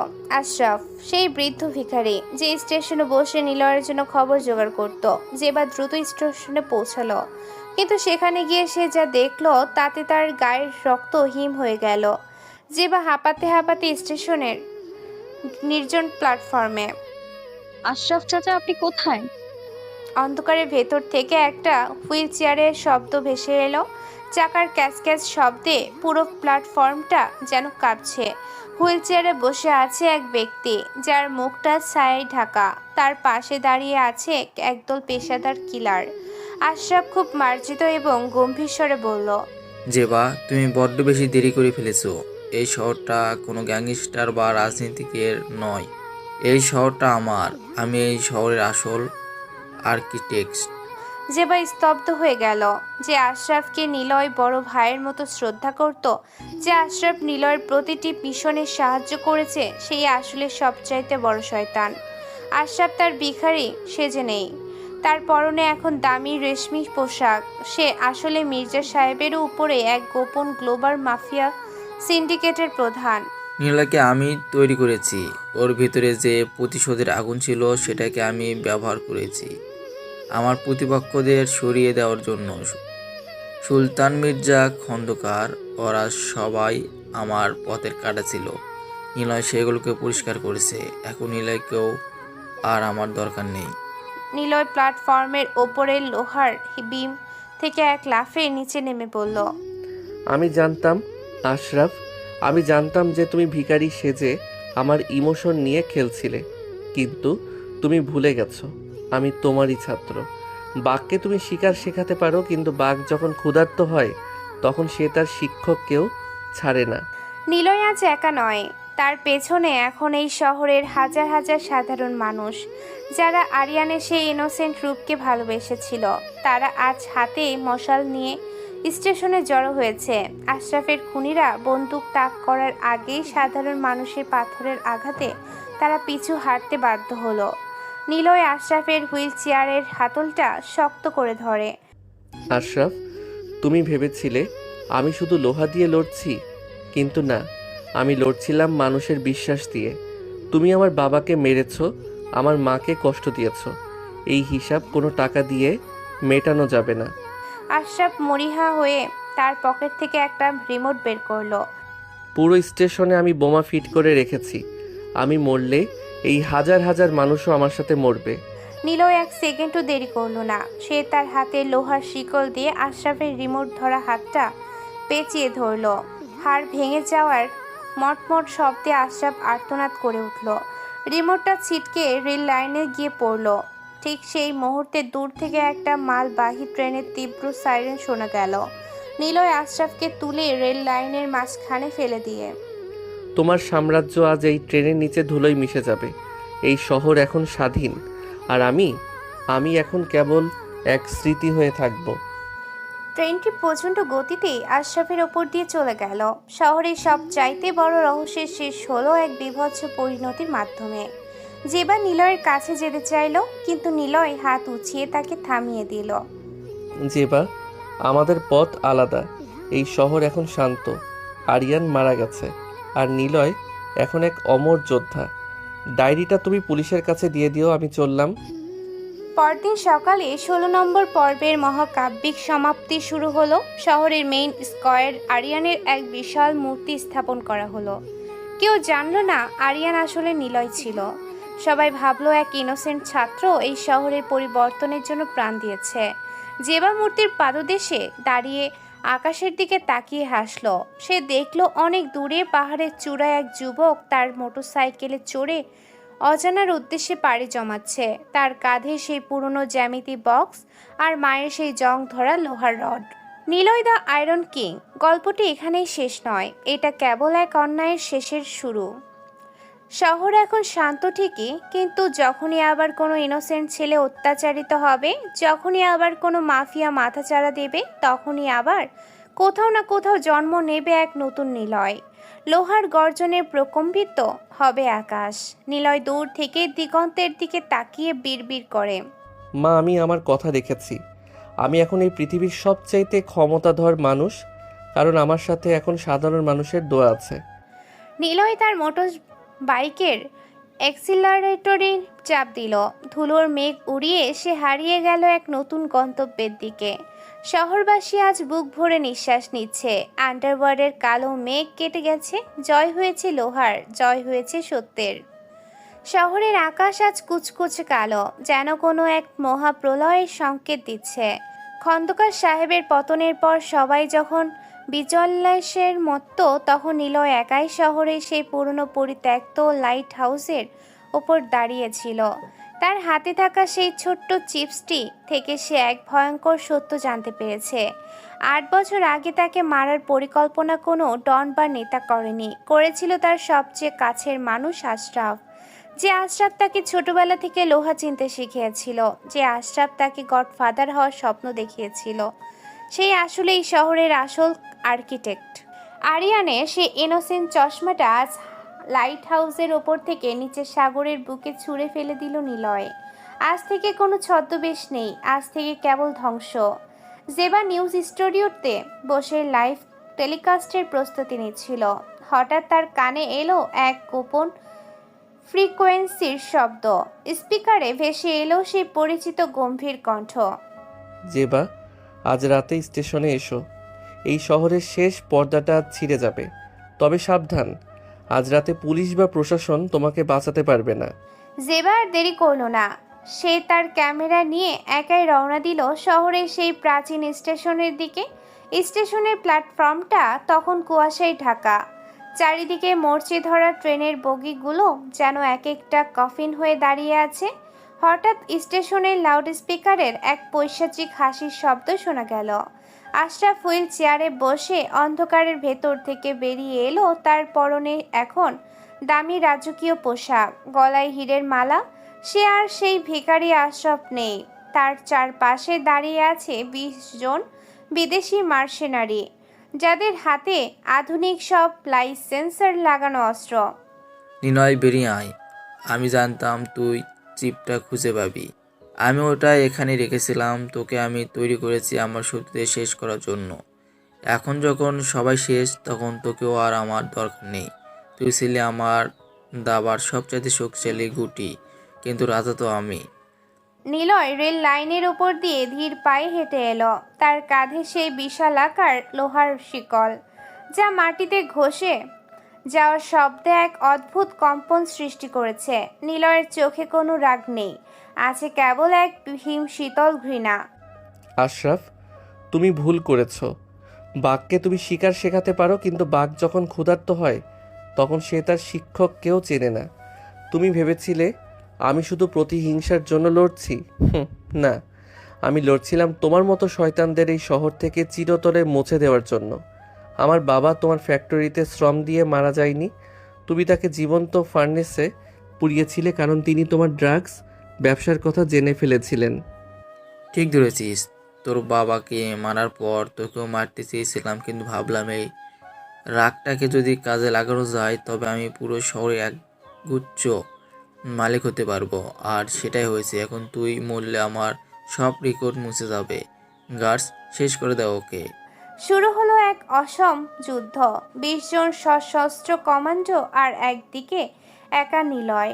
কিন্তু নিলয় আজ কোনো সাধারণ মানুষ নয়, সে যেন এক জ্যান্ত দানব। কমান্ডোরা গুলি ছোড়ার আগেই নিলয় তার লোহার শিকল দিয়ে পুরো প্ল্যাটফর্মের ইলেকট্রিক পোলগুলো উপড়ে ফেলল। হাই ভোল্টেজ তারের স্পার্কে পুরো স্টেশন আলোকিত হয়ে উঠল। নিলয় সেই আলোয় ঝলকানির মাঝেই বাতাসের মতো অদৃশ্য হয়ে গেল।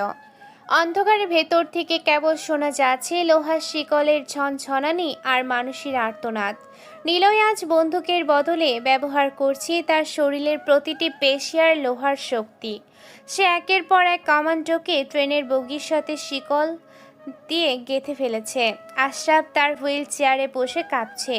সে বুঝতে পারছে সে যে দানবকে তৈরি করেছিল আর সেই দানবই তাকে গ্রাস করতে আসছে। জেবা প্ল্যাটফর্মের এক কোণে দাঁড়িয়ে এই দৃশ্য রেকর্ড করেছিল। তার হাত কাঁপছে, কিন্তু সে জানে এই সত্য দুনিয়াকে জানানো দরকার। সে দেখলো নিলয় এখন আর কোনো ছাত্র নয়, সে এখন এক জ্যান্ত মিথ। নিলয় আশরাফের সামনে গিয়ে দাঁড়ালো। তার সারা শরীর রক্তে ভেজা, কিন্তু তার দৃষ্টি স্থির। সে আশরাফের হুইল চেয়ারের হাতলটা শক্ত করে ধরল। আশরাফ ভয়ার্ত গলায় বলল, নিলয়, আমাকে মারিস না। আমি তোকে আমার সব সাম্রাজ্য দিয়ে দিব। আমি তোকে এই দেশের প্রধানমন্ত্রী বানিয়ে দেব। দয়া কর। আশরাফের কানের কাছে ফিসফিস করে, দয়া? যে শব্দটা আমার মায়ের মুখে শেষবারের মতো ছিল যখন তুমি তাকে তাড়িয়ে দিয়েছিলে।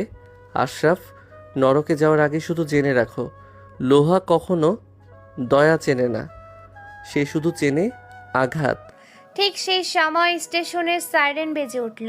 দূরে একটা মালবাহী ট্রেনের তীব্র আলো দেখা যাচ্ছে। ট্রেনটি প্রচণ্ড গতিতে এই প্ল্যাটফর্মের দিকেই আসছে। নিলয় আশরাফের হুইল চেয়ারটা রেল লাইনের মাঝখানে ঠেলে দিল। আশরাফ চিৎকার করে ওঠেন আগেই নিলয় তার হাতের রিমোটটা দিয়ে রেলের সিগন্যাল লক করে দিল। রেল লাইন থেকে সরে দাঁড়িয়ে, এই ট্রেনের চাকাই আজ তোমার বিচার করব আশরাফ। তোমার 20 বছরের সাম্রাজ্য আজ এই লোহার নিচে পিষ্ট হবে। ট্রেনের তীব্র আলোর নিচে আশরাফের মুখটা ফ্যাকাশে হয়ে গেল। 16 নম্বর পর্বের সেই মহাকাব্যিক পরিণতির ঠিক আগের মুহূর্তে নিলয় জেবার দিকে তাকালো। জেবা দেখলো নিলয়ের চোখে এক বিন্দু জল। সে যেন তার সব প্রতিশোধের বোঝা নামিয়ে আজ একটু হালকা হতে চাইছে। জেবা, ভিডিওটা বন্ধ করো না, দুনিয়াকে দেখতে দাও অন্যায়ের শেষটা কতটা করুণ হয়। আমি চললাম, আমার কাজ শেষ। ট্রেনটি আর মাত্র কয়েক গজ দূরে। আশরাফের আর্তনাদ ঝাঁপিয়ে ট্রেনের হুইল সেল পুরো স্টেশনে প্রতিধ্বনিত হলো। নিলয় অন্ধকারের ভেতর দিয়ে স্টেশনের সীমানা পার হয়ে গেল। সে আর কখনো আরিয়ান হবে না, সে আর কখনো নিলয় হবে না, সে আর কখনো আরিয়ান হবে না, সে আর কখনো নিলয় হবে না। সে হয়ে থাকলো এক অবিনশ্বর ছায়া। ভোরের আলো যখন শহরের ওপর চাদর বিছিয়ে দিল, তখন শহরবাসী দেখলো এক অন্যরকম সকাল। স্টেশনে সেই পরিত্যক্ত রেল লাইনে পড়ে আছে কেবল দুমড়ে মুচড়ে যাওয়া একটি হুইল চেয়ার আর কিছু বিলাসবহুল পোশাকের ছিন্ন ভিন্ন অংশ। আশরাফ নামের সেই আর্কিটেক্ট আজ ইতিহাসের আস্থা কুড়ে মিশে গেছে। ট্রেনের সেই বিশাল আকার লোহার চাকা শুধু একটা শরীরকে পিষে দেয়নি, পিষে দিয়েছে গত 20 বছরের এক বিষাক্ত রাজ। শহরের মেইন স্কোয়ারে তখন হাজার হাজার মানুষের ভিড়। যেবার পাঠানো সেই ভিডিও ফুটেজ তখন প্রতিটা টিভি স্ক্রিনে, প্রতিটা মোবাইল ফোনে দাবানলের মতো ছড়িয়ে পড়েছে। মানুষ স্তম্ভিত হয়ে দেখছে। যাকে তারা ভিখারি ভেবে করুণা করত, সেই আশরাফি ছিল তাদের জম। আর যাকে তারা সাধারণ এক শান্ত ছাত্র ভেবেছিল, সে আরিয়ানি ছিল তাদের ত্রাতা। জেবা লাইভ ক্যামেরার সামনে দাঁড়িয়ে, তার চোখে আজ জল, কিন্তু কণ্ঠে এক ধীর প্রত্যয়। শহরবাসী, আজ আমরা শুধু এক শয়তানের পতন দেখিনি, আজ আমরা এক মিথের জন্ম হতে দেখেছি। আরিয়ান বা নিলয়, যে নামেই আমরা তাকে ডাকি না কেন, সে আমাদের শিখিয়ে দিয়ে গেছে যে অন্যায় সহ্য করাও এক প্রকার অপরাধ। সে চলে গেছে, কিন্তু তার রেখে যাওয়া আদর্শ এখন আমাদের সবার বুকে আছে। সিটি কলেজের হোস্টেল রুম নম্বর 204। আজ রুমটি একদম ফাঁকা, পুলিশের সিল গালা তুলে নেওয়া হয়েছে। তানিয়া সেখানে এসেছিল শেষবারের মতো। সে টেবিলের ওপর রাখা সে পুরনো জ্যামিতি বক্সটা হাতে নিল। বক্সের ভেতরে কোনো কম্পাস বা স্কেল ছিল না, ছিল কেবল একটা ছোট্ট চিরকুট। চিরকুটে আরিয়ানের সেই পরিচিত হাতের লেখায় লেখা ছিল, তানিয়া, তোমার বাবাকে ক্ষমা করতে পারিনি বলে দুঃখিত, কিন্তু তোমার চোখের জল যেন কোনোদিন অন্যায়ের পক্ষে না ঝরে। ভালো থেকো। তানিয়া চিরকুটটা বুকে চেপে ফুপিয়ে কেঁদে উঠল। সে জানতো না এই ধ্বংসের আড়ালে একটা মনু ছিল যা হয়তো তাকে ভালোবেসেছিল। শহরের ডক ইয়ার্ডের সেই পুরনো চিমনিটার ওপর দাঁড়িয়ে এক যুবক, তার হাতে সেই জং ধরা লোহার রড যা এখন রক্ত আর ধুলোয় মাখা। সে শান্তভাবে আকাশের দিকে তাকালো। তার কানে এখন আর শোরগোল নেই, কেবল মায়ের সেই শান্ত গলার আওয়াজ প্রতিধ্বনিত হচ্ছে। নিলয়, তুই আজ রাজা, কিন্তু মনে রাখিস আসল রাজা সেই যে সিংহাসনে বসে না, বরং মানুষের হৃদয়ে বাস করে। তুই এখন মুক্ত। মা, শহর এখন পরিষ্কার, কিন্তু এই পৃথিবীটা অনেক বড়। যেখানে অন্ধকার থাকবে সেখানেই আমাকে ফিরতে হবে। আমি আর আরিয়ান হতে পারবো না মা। আমি এখন কেবল এক নীরব যোদ্ধা। নিলয় তার বাইকের চাবিটা ঘুরে স্টার্ট দিল।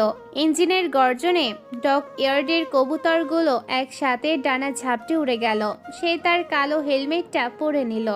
তার ব্যাগের ভেতরে এখনো সেই নীল ডায়েরিটা আছে, যেখানে পরবর্তী শহরের কিছু রাঘব বোয়ালদের নাম লেখা হয়ে গেছে। এই লড়াই শেষ নয়, এটা কেবল এক নতুন অধ্যায়ের শুরু। শহরের পুলিশ কমিশনার রহমান আজ নিজের পদত্যাগপত্র জমা দিয়েছেন। তিনি বুঝে গেছেন যে কাজ হাজার হাজার পুলিশ অফিসার করতে পারেনি, তা এক যুবক করে দেখিয়েছে। তিনি তার ডেস্কে থাকা নিলয়ের সেই ভাঙা চশমাটার দিকে তাকিয়ে সেলুট দিলেন। জেবা নদীর পাড়ে দাঁড়িয়ে দেখল দূর দিগন্তের একটা ধুলোর রেখা মিলিয়ে যাচ্ছে। সে হাসল। সে জানে নিলয় কোনো দিনও সাধারণ জীবনে ফিরবে না। সে এখন বাতাসের মতো, সে এখন আগুনের মতো। নিলয় বাইকের গতি বাড়িয়ে দিয়ে বলল, বিদায় শহর, তোকে আমি লোহা দিয়ে গড়েছি, এখন তোকে রক্ষা করার দায়িত্ব তোদেরই। যদি কখনো আবার অন্ধকার নামে শুধু লোহার শিকলের শব্দ শুনিস, বুঝবি নিলয় ফিরে এসেছে। সূর্য এখন মধ্য গগনে। শহরবাসী তাদের দৈনন্দিন কাজে ফিরেছে, কিন্তু তাদের চোখ এখন আর ভয় নেই। আরিয়ান নামে সেই ইনোসেন্ট ছেলেটি তাদের সাহস দিয়ে গেছে। মাফিয়াদের সেই প্রাসাদগুলো এখন অনাথ আশ্রম আর স্কুল হচ্ছে। নিলয় দ্য আয়রন কিং গল্পটি আজ শেষ হলো এক সোনালি ভোরের প্রতিশ্রুতি দিয়ে। অন্ধকার চিরস্থায়ী নয়, কিন্তু লোহার জেদ চিরস্থায়ী। নিলয় এখন এক অবিনশ্বর ছায়া, এক অপরাজয়ী শক্তি।